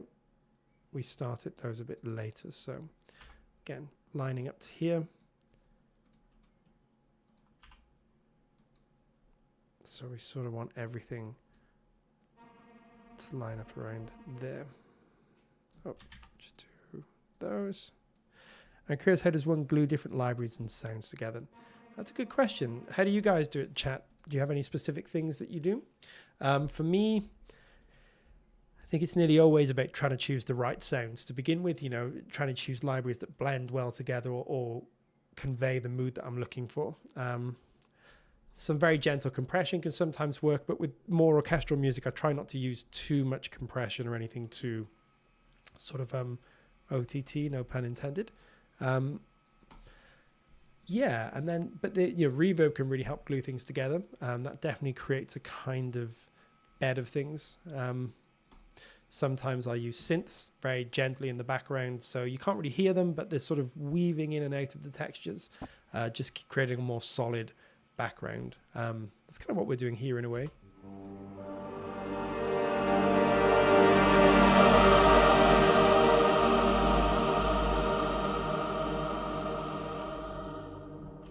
Nice.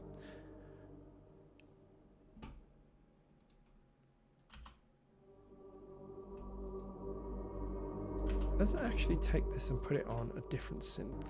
Let's try something like the Dark Horizons. Or maybe... I like that one.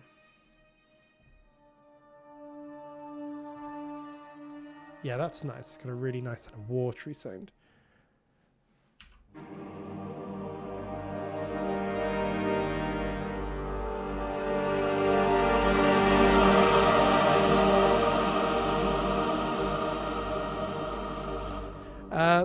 Is reverb outside AI preferred or internal reverb AI preferred, and why?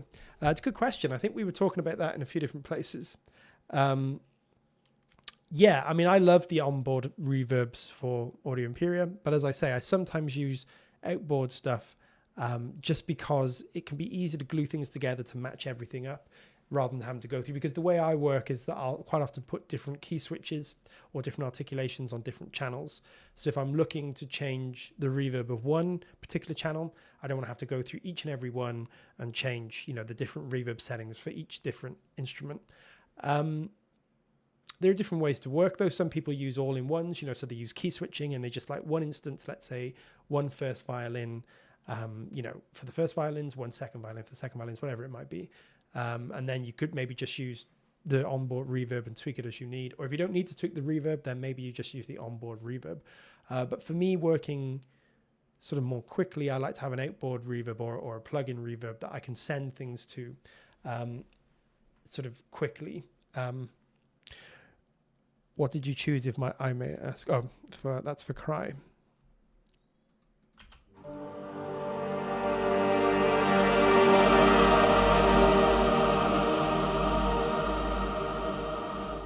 Nice. So yeah, we're just going to bring down some of these.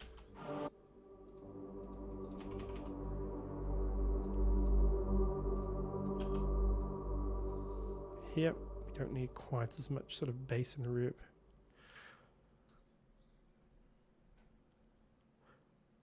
In that case, do I remove or turn the AI knob to 0? In my case, usually yes, not always. If I'm working, for example, if I'm working in Nucleus and I know, or one library, you know, and I know that I like the onboard reverb because I think it sounds fantastic, and I know that I'm happy with the way it's set, sometimes I'll just use that as is. But for most of these, I believe what I'm doing is turning the reverbs off, so you can see.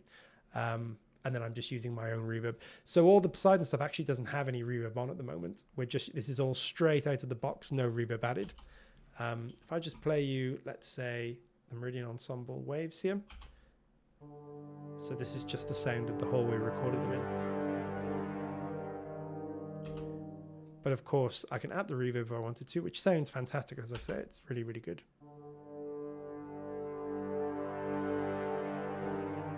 You can hear by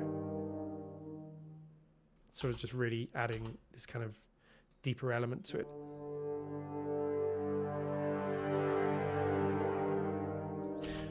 But yeah, I will usually use 8-board just to make things easier, or plug in reverb. And in the case of Poseidon in particular, it sounds great with 8 reverb. I'm not even sure I'm going to add much. It does sound, yeah, it sounds really, really good. As I say, it's a great place where it's recorded, great players, well recorded. Just really, really good balance, I find, Poseidon. You know, it's not too close up in your face. It's not too back of the room and muddy. Just exactly where I would usually want brass to be.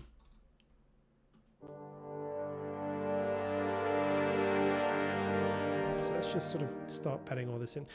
Let's maybe just add a tiny bit of reverb to Poseidon, just to give it a little bit of kind of, just to sort of glue it in, if you like. But it's going to be really subtle. It's not going to be a lot of tail reverb. It's just going to be a tiny bit of sort of extra presence. So if I just come back in here. So you'll barely be able to hear it, but it will just help glue everything together.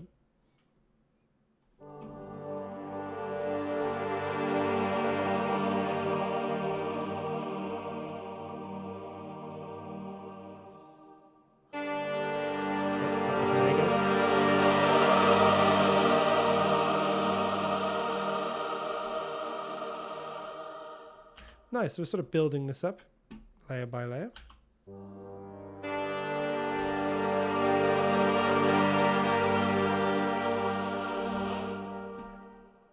Is that specific kind of instrument, or are they just the number of layers, like you mentioned, that make it special?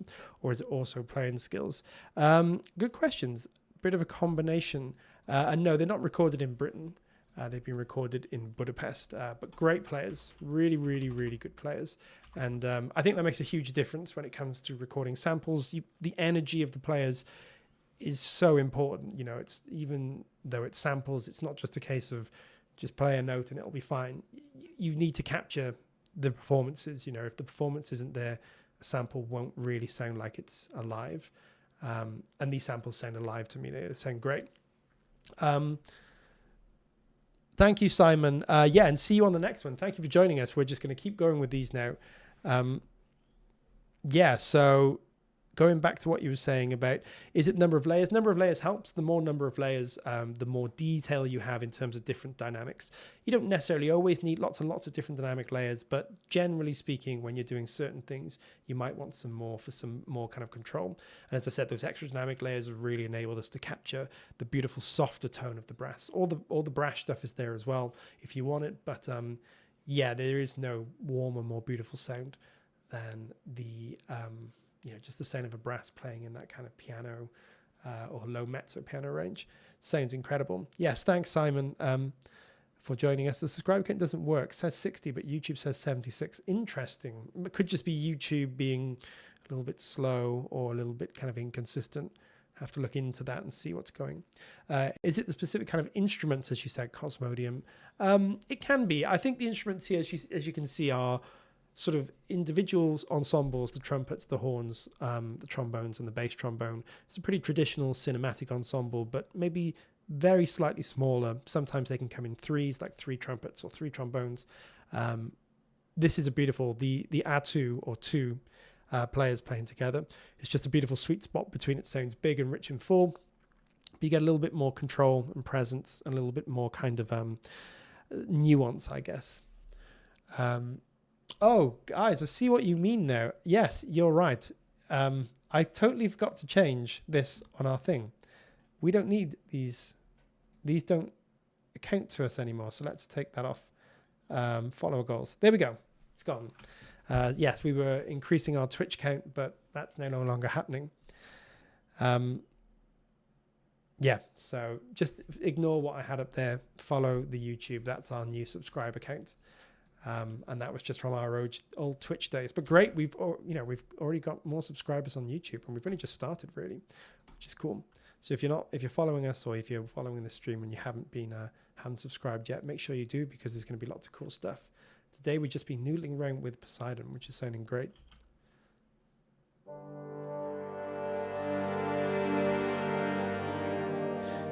So yes, Cosmodium, to answer your question really about what's making sort of Poseidon sound so kind of special and so nice, it's just sometimes, you're just lucky to sort of capture everything. And I think, with sample libraries, it's so fascinating what you get. I think Hans Zimmer actually said on one of the messages that he posted at some point in one of the communities, something about how all sample libraries are like snapshots. That's why each sample library is somewhat different, because it's a different hall, different players, different recording setup, different approach, different instructions.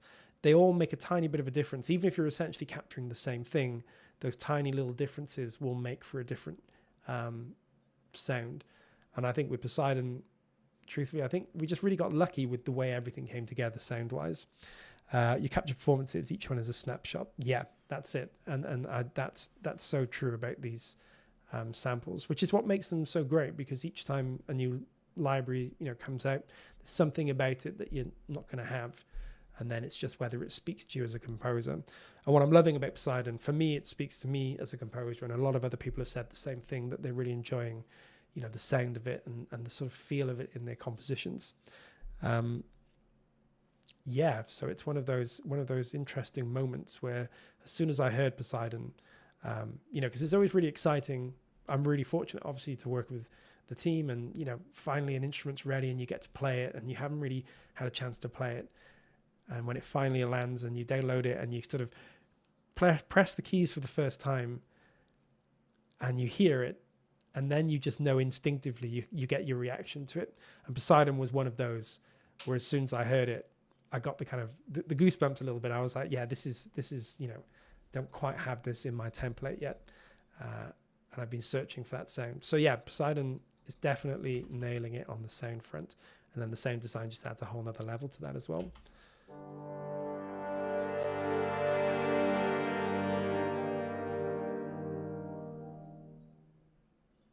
Nice.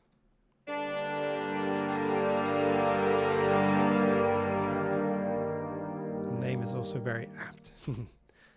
Yeah, so let's just take a little listen. Actually, let me just add in what I was going to add in. I've spent so long talking, I haven't actually done much composing, but that's okay. It was more just about showing you guys, oh, that's not working, what Poseidon's capable of.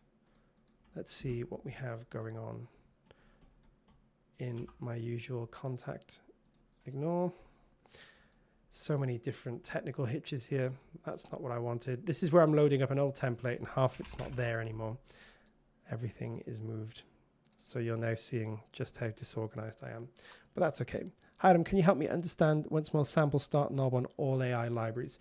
This is a great question, and one of my favorite features about Audio Imperia before I started, lucky enough, working with the team, one of the reasons I started using the product. So sample start, the best way to think about it is when you have certain articulations, or really all articulations, you get the articulation, but before the articulation starts, there's almost a moment or two of pre-articulation. So this is particularly true on legato. If you think you have a note, and then you have the second note, and you have the transition between two notes, that transition may last for a few milliseconds, a few hundred milliseconds, depending on how big. Well, Jan's sort of saying that there's videos about it, which is true. So I won't go into too much detail, because it's actually true. It's probably easier to watch the video. I'm going to make a garbled mess of it. But essentially, it's a way to line everything up.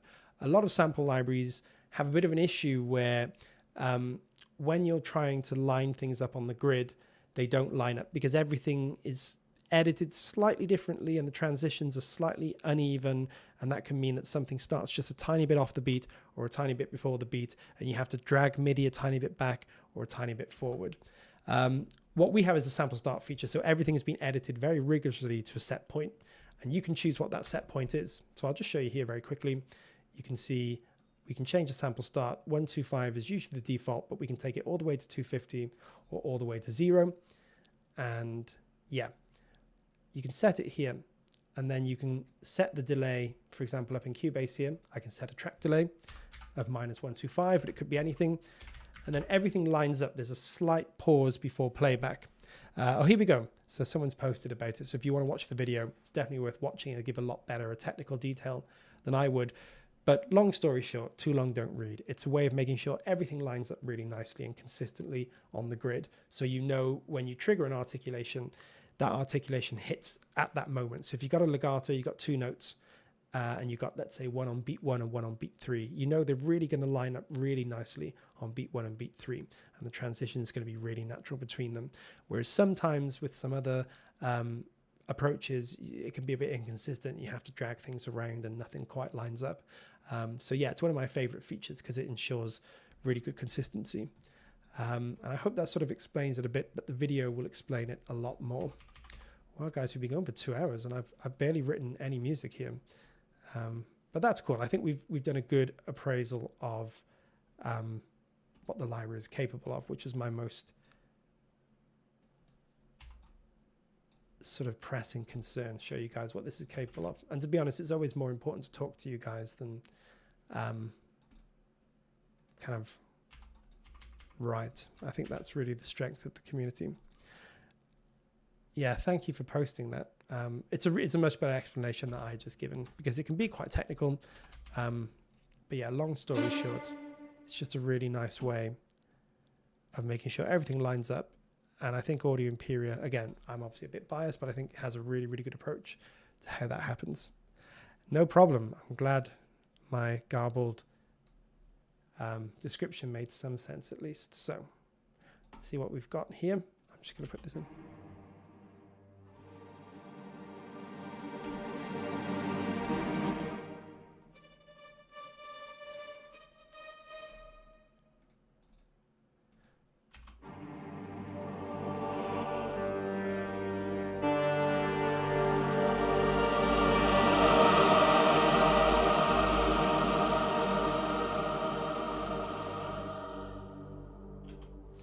Nice. I'm just going to see where I want to go with this. Let's see.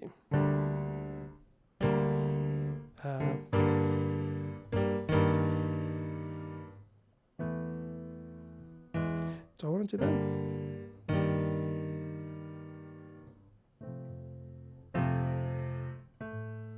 Yeah, maybe to the F. It's a bit of a weird transition, but I quite like that. And then to the F.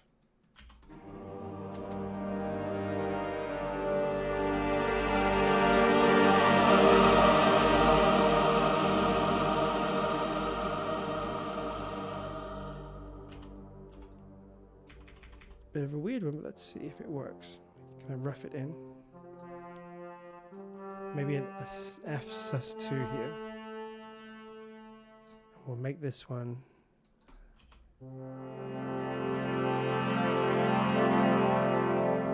Yeah, that sounds beautiful there. And then we go to the A, maybe. A bit of a weird transition, but hey, you know, it's going to work, I think. And we'll just add a couple of transition effects.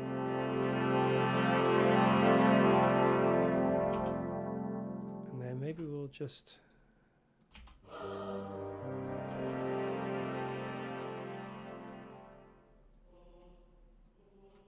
gonna write these in.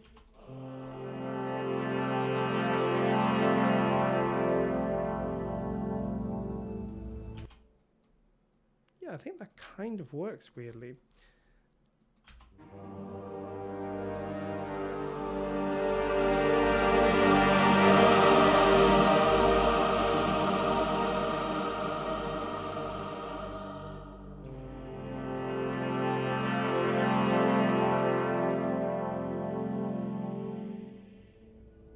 To the A.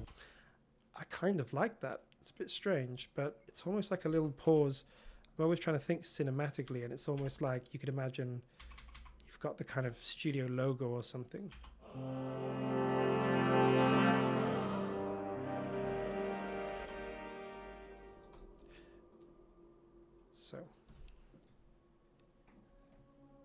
So we got, yeah, something like that's going to work. So I'm just putting in an F here. I will show you guys kind of what I've done at the end. And if you guys have any more questions about Poseidon, do feel free to let me know. But hopefully this is showing you a little glimpse of it.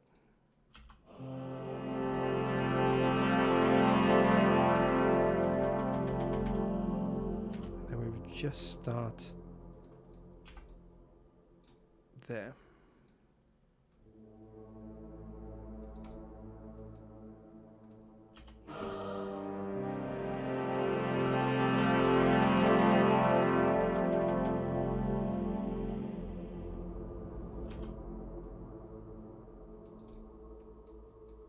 Nice.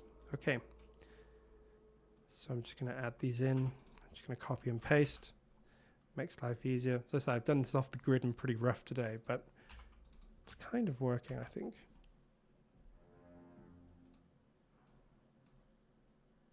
And then we'll just add a couple of sort of percussion elements. And I think we'll call it a day. And yeah, as we say, Twitch, YouTube is going to be, I keep saying Twitch, YouTube is going to be our more regular place from now on, and we're going to be doing a lot of different things going forward. This first one was a bit of a test the waters, make sure everything works. Most of it worked. A couple of things didn't quite work, but we'll have all those fixed. If there's anything you guys would like to see, do let me know, because we're all listening and we all want to make content that you guys want to see. So whether it's live composing, whether it's Q&As, whether it's you know, talking about different libraries or talking about different composition techniques, whatever would be useful to you.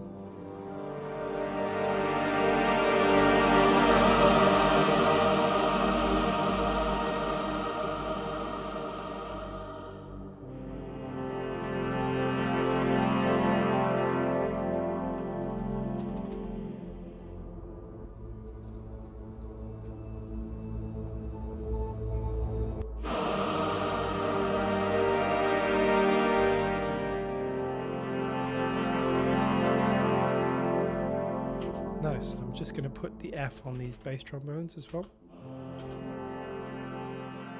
Low, because they just sound fantastic. They'll give us a bit of low end weight. Bring them back a bit, start them there.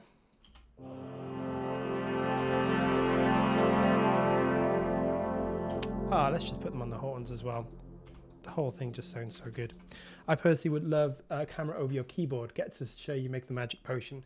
That is a really good suggestion, and I think, yeah, that's something that I might look to do, is try and get a more, because I appreciate it's not always as easy to see what I'm doing. So maybe we'll find either a camera over the keyboard, or we'll find some more permanent way for you guys to see the keyboard so you can see what I'm playing, because I do appreciate that's something that's probably making things a bit harder to really sort of gauge what I'm doing, but we'll do a little appraisal of this at the end and show you.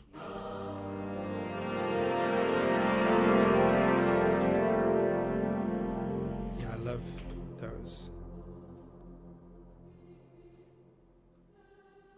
And we'll just do a little swell in the female choir too, and then we'll sort of tidy all this up and we'll probably call it a day.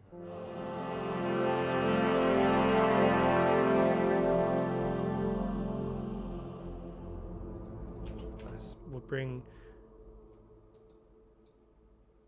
this off a little bit. A MIDI display would be nice. Yeah, I agree 100%. Some kind of permanent MIDI display. We'll definitely look into that. And thank you for your suggestion. Cosmodium said, guess they will take back the mic, don't give you a camera. Yeah, I'm only allowed one thing at a time. So yeah, someone will take the mic back. Me and Ollie might have to fight it out. You know, maybe we'll make that a composer challenge. Maybe we'll just sort of fight for MIDI equipment or cameras. You know, it'll be like a rock paper scissors or something.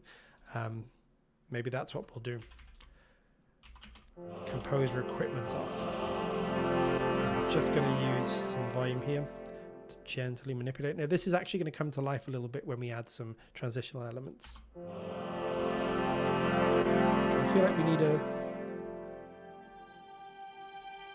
Nice. That's... So transitions are so important. Sometimes you need elements to transition.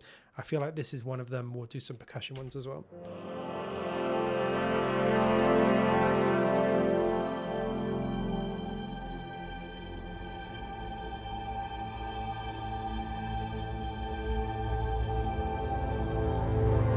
So yeah, that works.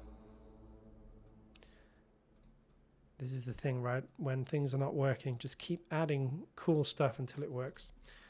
That's what I try and do.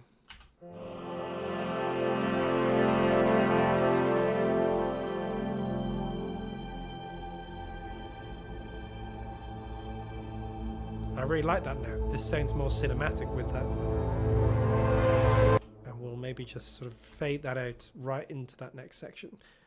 Could actually be a fun challenge. No today, no keyboard programming only. Oh, have mercy on me. Have mercy on me. I find it hard enough to compose with all the equipment. So composing without the equipment is going to be torturous. But it would probably be fun. Maybe to watch, maybe less to do. But...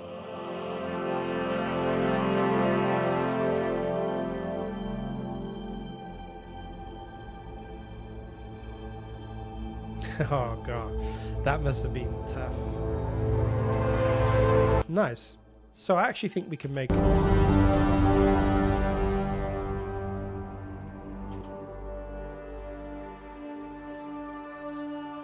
This is really helping. This particular pad, another great pad from Poseidon, is really helping as a great transition. This is pretty much smoothing over between our two. Now, so listen, what's going on here? This is our original demo or teaser.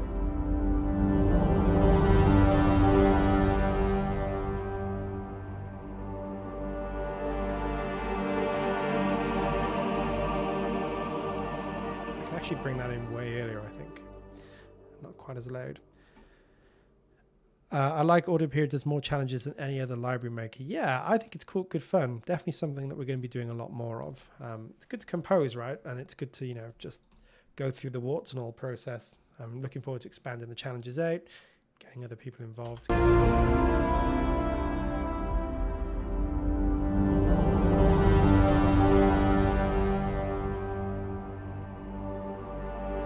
Nice.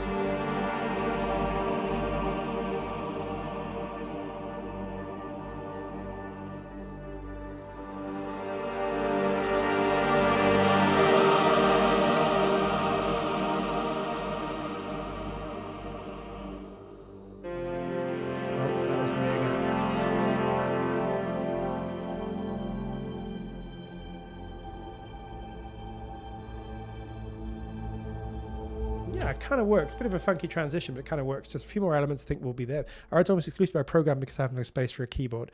The only keyboard I have is a small MBK Mark II. I'm with you, Cry. That's how I started. So I started many moons ago using a very old piece of software called Cakewalk, which was kind of a notation software. So I actually started with notation rather than the DAW, writing really bad Final Fantasy style battle themes and stuff. But yeah, I had no keyboard. I think honestly, for the first maybe 5 or 6 years that I was composing, I didn't have a keyboard. I'm pretty sure even my very first professional job, which was for a TV documentary series on Discovery Channel years and years ago, I didn't have a keyboard. I had to write the whole thing in. And then I ended up using sometimes the virtual keyboard on Cubase, using QWERTY keys, which is kind of interesting. So that's why I write in quite a lot. Sometimes, you know, you may have noticed that sometimes I write in more than other composers that love to play everything in live. But I actually write in a fair bit, and it's something I've always done. And I'm not necessarily faster when I play stuff in. So yeah, it's a cool way of working. Okay, so I'm going to add in some other bits here now. I'm going to add in my usual favorite, and it's something that we used inside of the teaser, the Mark III from Nucleus. So I am now using a bit of Nucleus. This is what I like to do with this. I record it in.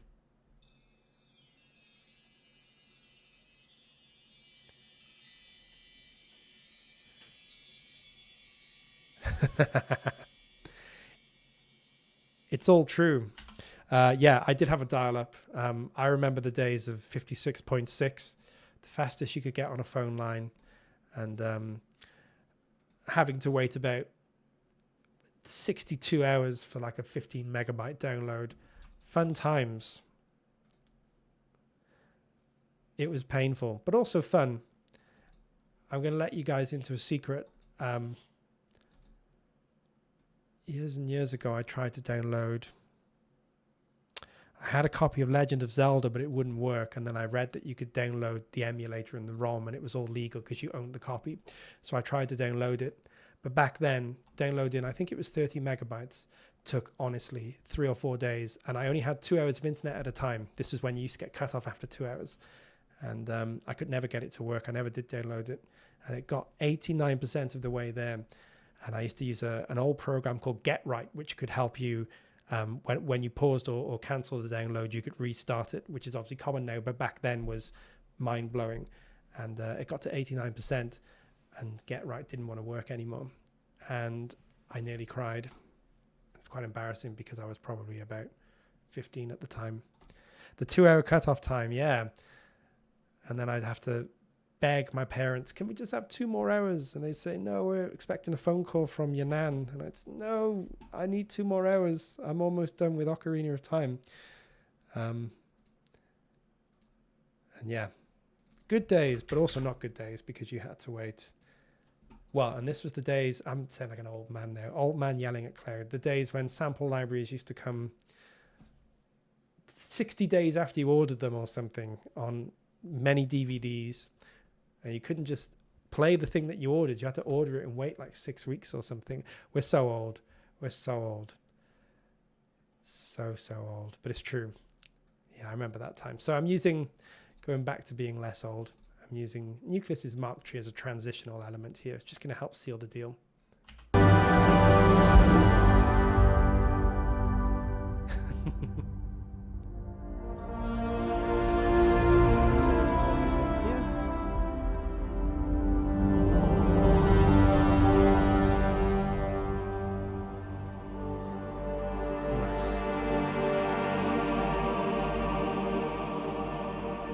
Oh yeah, scratch on the DVD, anything like that. Or just, I remember once like someone had sent the wrong serial number.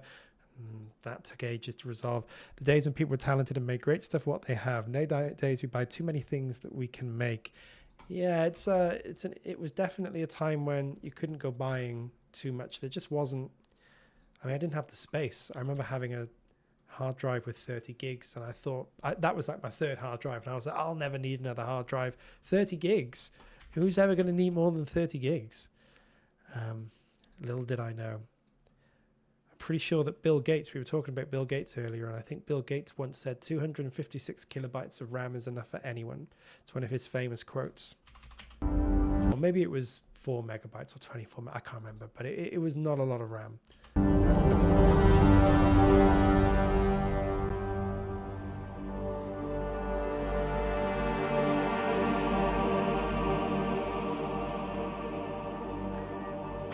Now I'm just going to we're almost using the choir as a kind of ambient thing here. So I'm really going to whack up the reverb here.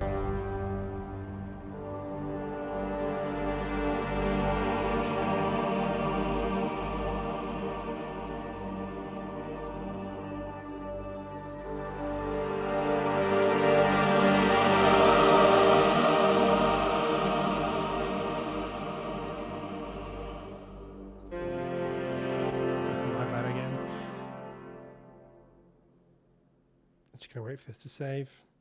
But yeah, sample libraries sure have changed since the days they used to come in 8 different DVDs or something. And that was for like a 20 gigabyte, you know, sample library or something.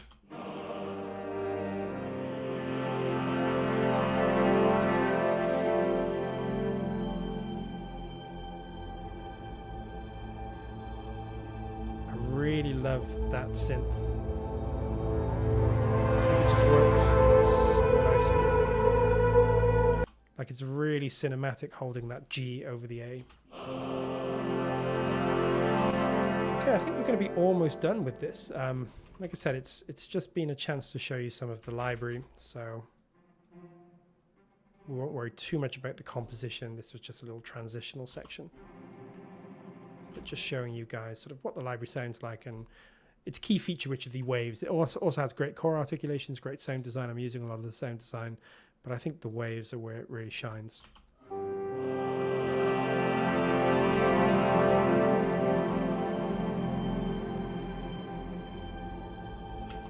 Nice. And I think we might just do one more thing, and that is going to be come back up here and find the Grand Casas, find the roll. That's not it. That's not it either. It's there.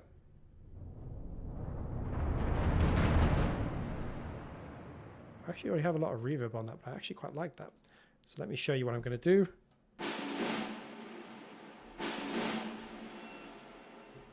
Let me find it. There it is. I'm going to record it in.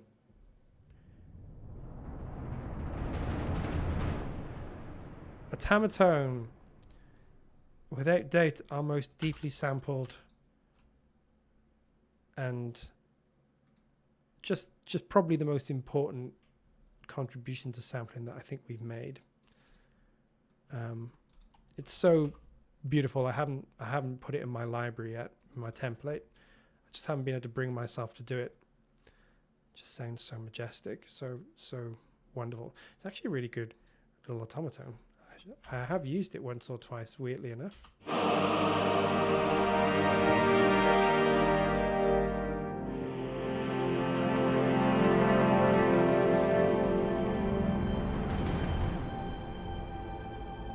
And let me show you what I'm going to do. I'm going to do a little bit of processing on this. Let me see if I can show you guys. I've got this drum, sounds great. But I'm just going to let me move my mixer across. Oh, if that's going to work. Cubase is going a bit funky with Windows at the moment. So let me see if I can show you guys another way. Otherwise, I'm going to be bringing my window down here. Let me see if I can just show you this way. I'm going to put a filter on. Watch what the filter does to the sound. It's going to take a lot of those top frequencies out.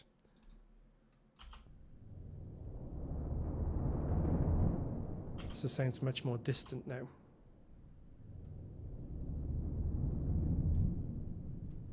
I'm really going to lower it down.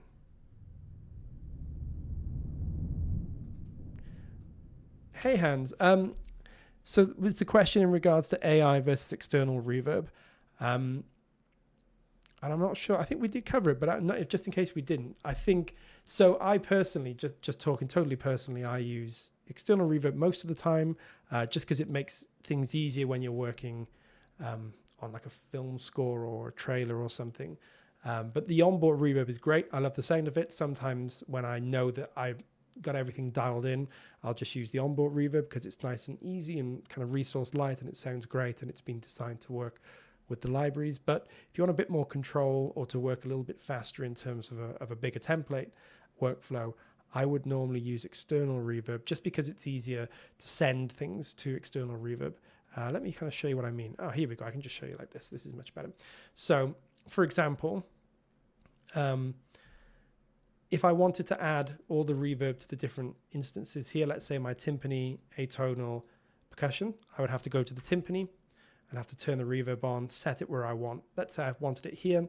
I then have to go in here, set it, move it down to the same position, double check everything was right, etc., etc. That's great if you sort of want to set and forget. If you know you like a certain reverb setting, you can make everything to that reverb setting and you can leave it and it'll all work great. And it sounds fantastic. I mean, the reverb inside of Nucleus and all the other libraries is all really good. But for speed, personally, I would normally do something like this. I take the libraries I want to use. I'm using this Q-Link feature here to link everything I do together. I can just say, I want to use this reverb and I want to send it at -11 and everything gets sent to that same level. So it's a much quicker way of working. And similarly, if I decide I don't like the reverb, I can say no reverb and it's all gone. So that's why I would normally use external reverb. It's not necessarily because of the sound quality. It's just from a perspective of workflow. For me, and I think a lot of other composers, external reverbs can be easier, but the onboard reverb sounds great. I think in the course that we did, I did use some of the onboard reverb because I found a setting that I liked. I got my whole template set to that setting and I could just kind of leave it. But yeah, for sort of workflow purposes, I will usually use external reverb where I can send things to that level and have a lot more kind of granular control over those things. But to each their own, I think, like I said, it all sounds great. So it's most important what works for you. So yeah, as we were doing here, is there a way to hide the folder tracks? So that's a good question. There is a way. You have these visibility agents in Cubase, so you can decide how you show certain things. There's actually quite a lot of cool ways to do things. You can show tracks with data. So if I do this, everything goes except the tracks that have data on them. So you can see some of these are the old template here. So they've become visible, but we're not using them in this. So I could just get rid of them, say hide, they're gone.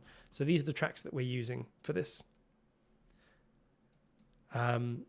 So you can do it that way. You can also do tracks with the cursor. So if I had the cursor at a different location, like let's say here, and I said show tracks at the cursor position, everything goes apart from tracks at the cursor. If I just show tracks with data, everything comes that has data in it. As I say, these are popping up. These are from my template, but the different brass that we're not using today. So yeah, you can definitely use Cubase at least. And I'm not sure how the other doors work, but you can show a whole bunch of different things. And you've got advanced agents, so you can collapse all visible folders, which may be something that you want to do.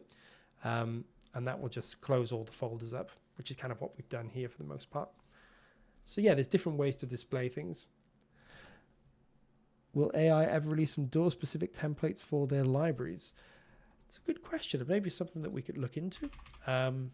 Yeah, as I say, it's really good. You guys put any suggestions that you have, and obviously some things may or may not make, the cut, but we always read and discuss and talk about all different suggestions because obviously you guys come up with great ideas and we're really keen to make stuff that works for you. So it's a good suggestion and definitely something that we could consider potentially.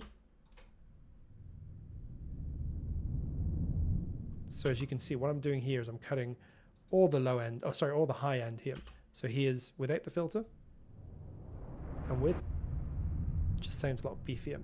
And then what I'm going to do, and I can probably just use a simple, I don't know, let's just use Neutron. I go to Neutron quite a lot, although Cubase, I use Cubase onboard these days. I'm going to massively boost the subs here, sort of everything below around 100. It's a bit crazy looking, but what this is going to do is give us that real cinematic sort of low frequencies. Hear how you're getting all that good rumble. Cosmodium is right, yes, in our course we do have some templates. It's a nucleus template for scoring. So there is one in the course. So this is now hopefully going to add a little bit of rumble going into the new section and another transitional element. And we'll bring the mark tree back as well. I think it works quite well.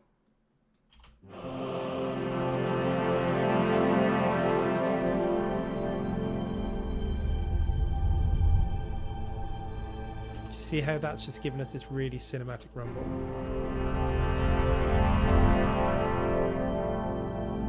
Nice. And then I'm just going to do, let me just find, the other good thing is Cubase as well, Control F, you can search for anything. So I can search for things here and it'll all come up. So if I want a certain thing like a bass, I can search for bass and that will come up. All the different basses, I could search for Poseidon, and I can just instantly find what I'm looking for here. Synths, etc., etc. Yeah, so that's a good way of doing things as well. Sometimes when I'm looking for things in a hurry, rather than doing a lot of this, I'll just Control F and say, I don't know, Poseidon.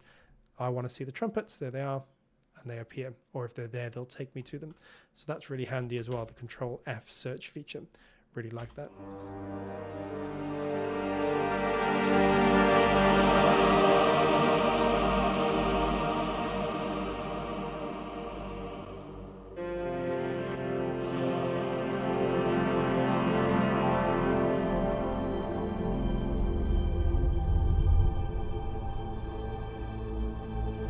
Nice, and I'm just going to add one more element, which I'll just quickly load up here. That's going to be a synth boom. Nucleus has got some great synth booms. Oh, that's not a synth boom, that's a timpani. Nucleus has got some great synth booms, so I'm just going to find one that I like and use that as a big poof into the final section. And then we'll call it done. It's definitely not 100% there, but we did end up making something that was quite cool. I just like to record the synth boom states. Let's find one we like. So maybe, oh, it might help if I raise the volume for a little bit. My bad. So that one I like. That's one of my favorites. Recording stuff out is sometimes good when you just have individual things, maybe like a transitional element or a texture or a big hit or something. Recording it out just makes it easier to sort of fit in my experience.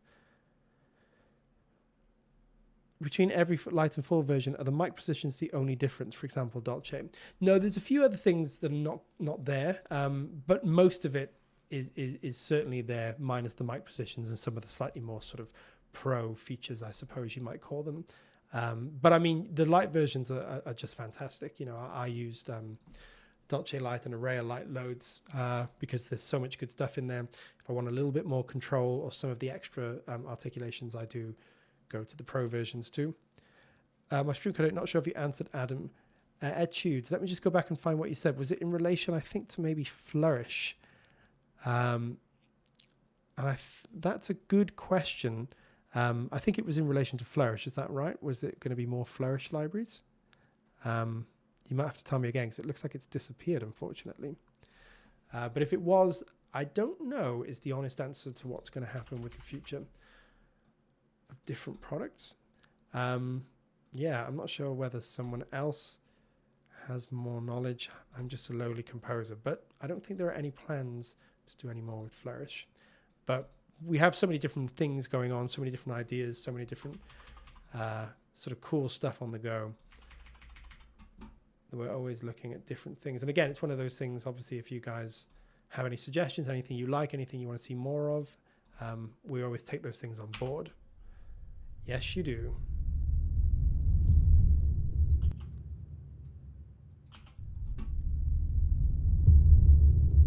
Nice. So we have that big sub boom now. There are currently no plans for Flourish, but other things in the works. Yes, other things in the works. Definitely true. Some lots of very cool stuff that we'll hopefully be able to cover on this stream in the future. I'm super excited about some of the stuff that we will get to see.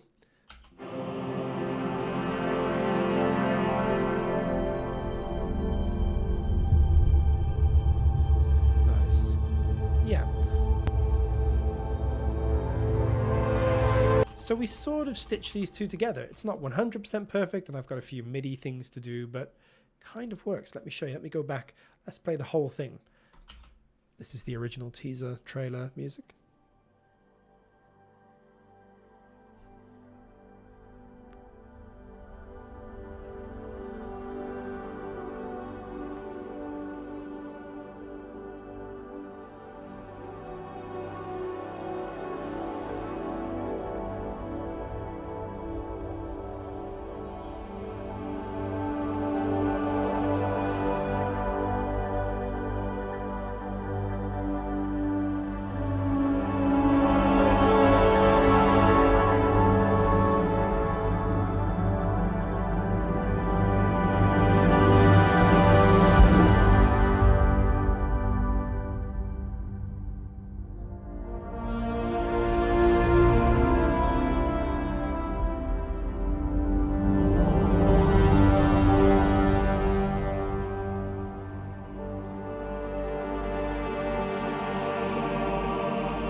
So yeah, it kind of works. It kind of works, I think.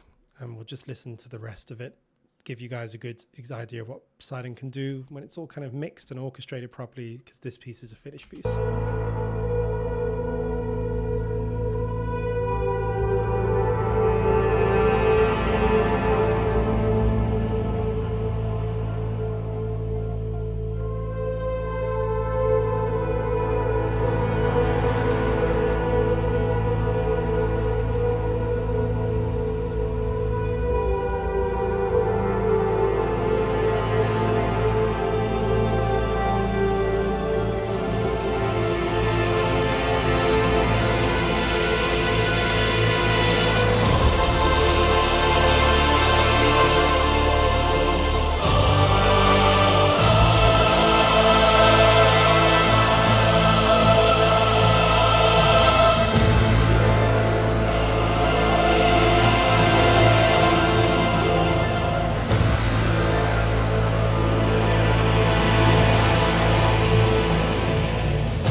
Nice. And that was, the harsh transition was just me not doing a very good job of programming. You can hear it actually sounds fine. It's just me. We could very quickly fix that by just maybe making some basic adjustments.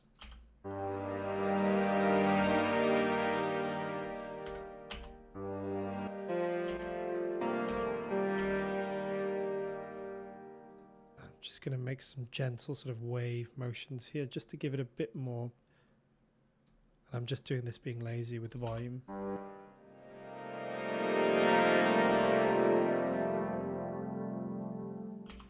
Nice, yeah, that kind of works.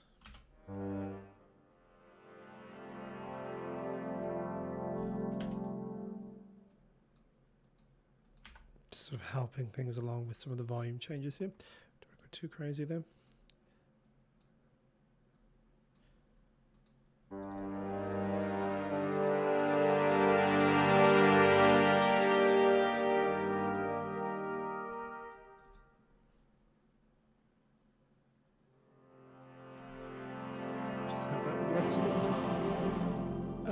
Yeah, in terms of the vocals, everything here is chorus. Yeah, so we can just hear the vocals by themselves.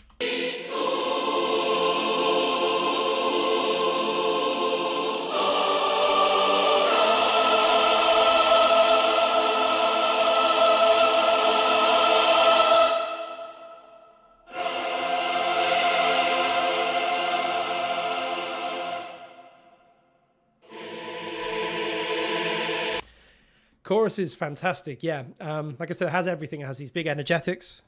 Oh, this might help if I have some volume on those.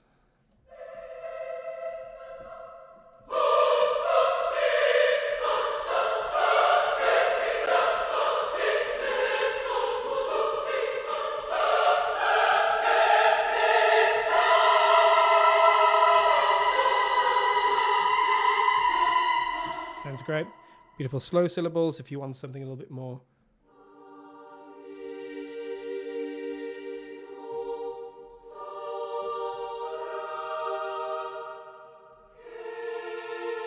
Sounds gorgeous with those kind of dissonances and things. It's so good. It's so good. Like I said, I know that I'm biased, but chorus is great. And there's other stuff there beside. You're not seeing half the things there, but we have things like, let me just bring them up, traditional articulation. So if I take the women's traditional arts and just load them up very quickly, you can do legatos and things with these, so you can do really beautiful kind of melodic stuff. Let's just see where we're at. If I just do the ooze, I've just moved these to the ooze. Let me bring, so you can see this. Thanks, Echoscape, and hopefully you join us next time. Just beautiful. Oh, that's not working. That's me being weird.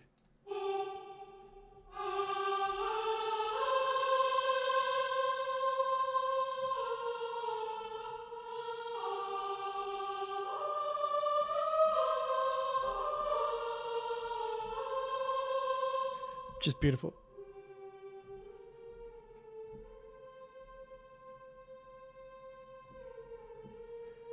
And honestly, the combination here of the brass and the vocals, and I'll put the strings in as well because I love the sound of Dolce, just sounds really, really good to me.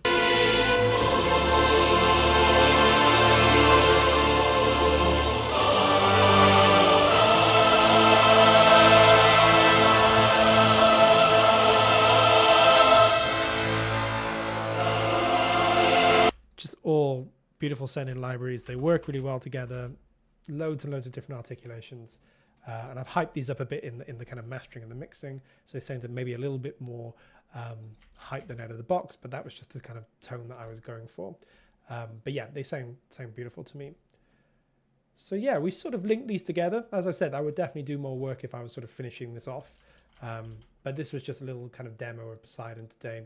Some of the new features that we've got, the way that you can now shape those different waves, which is just a fantastic feature. But hopefully it's giving me a little overview as to what's available in Poseidon. We do also have, of course, on the Audio Imperia YouTube channel, a whole bunch of different walkthroughs and sort of showing Poseidon in use. Tom did an absolutely great walkthrough of his track, which I recommend highly you check out. He did a really, really good job of creating something beautiful with Poseidon. Made full use of the sound design, full use of some of the waves as well. Sounds great. So today we just sort of did a little live composition. It was just a little interlude section, but it was kind of good fun to show you some of the stuff, and hopefully it's given you a bit of an overview of what Poseidon can do. And we're going to be obviously carrying on these weekly live streams as always, but now on YouTube from this point forward. And yeah, if you guys want to see, you know, anything that you want to see, anything that you want us to discuss, any kind of composition you want us to do, definitely going to put Poseidon in mind. Let's got to wait for my bonus to hit my back. Yeah, I mean, I definitely don't think you'll be disappointed with Poseidon. As I say, I think the sound is incredible. The sound design is really powerful. The waves are just unique, sound beautiful. I think the latest update that's going to be coming soon has really sort of made them even better in terms of playability. I think the core articulations are great as well. And they just help sort of blend all the library together and be able to get different things out of it. But Poseidon has, you know, made it into my template pretty quickly in terms of all those beautiful chorale-like sounds, those waves, those chords, that slightly more realistic kind of flowing nature of the performances. And yeah, the warmth, just the warmth of it, the bass, just so good. You know, it's got such a great tone. So I'm really enjoying using it, like I said, and maybe, well, definitely going forward when we do more live composition, I'll be using it in different ways, different contexts. It's going to be popping up a lot, I think, in the future, alongside all the other libraries that we have, whether we're doing sort of scoring to picture or cinematic composition, trailer music, whatever it might be. I think Poseidon will always find a place. I first bought Jaeger years ago. I'm definitely a fan of Audio Imperial. Thank you very much. Yeah, Jaeger's great as well. I love it. Very different sound. Some of the stuff that we use today, but still incredible. Makes it into my template. And yeah, I use it quite a lot for different purposes. Yeah, Jaeger's great.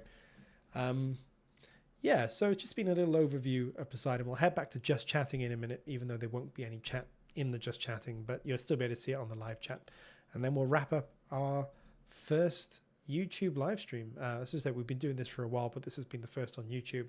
Had a couple of small technical glitches, but I think we got over them. And next week we'll be ramping everything up. So we really want to thank everybody that joined us today, because this was the first of a lot more to come. Yeah, so we'll head back to Just Chatting and we shall begin to call this a day. Cool. Yeah, so thank you so much for joining me to get today's, guys. I can't speak. Now it's been too long writing. Yeah, thank you for joining me. It's been really good. Really appreciate you coming over to the new platform, those people that have been with us on Twitch. And for new people, I hope you've enjoyed this today. As I said, this was a little bit of a test run. So you had a bit of a rocky start and a couple of hitches here and there, but I think we've got it all ironed out now. So I'm super excited about building everything on YouTube. This is obviously on our Maestro channel. So if you haven't subscribed yet, please do.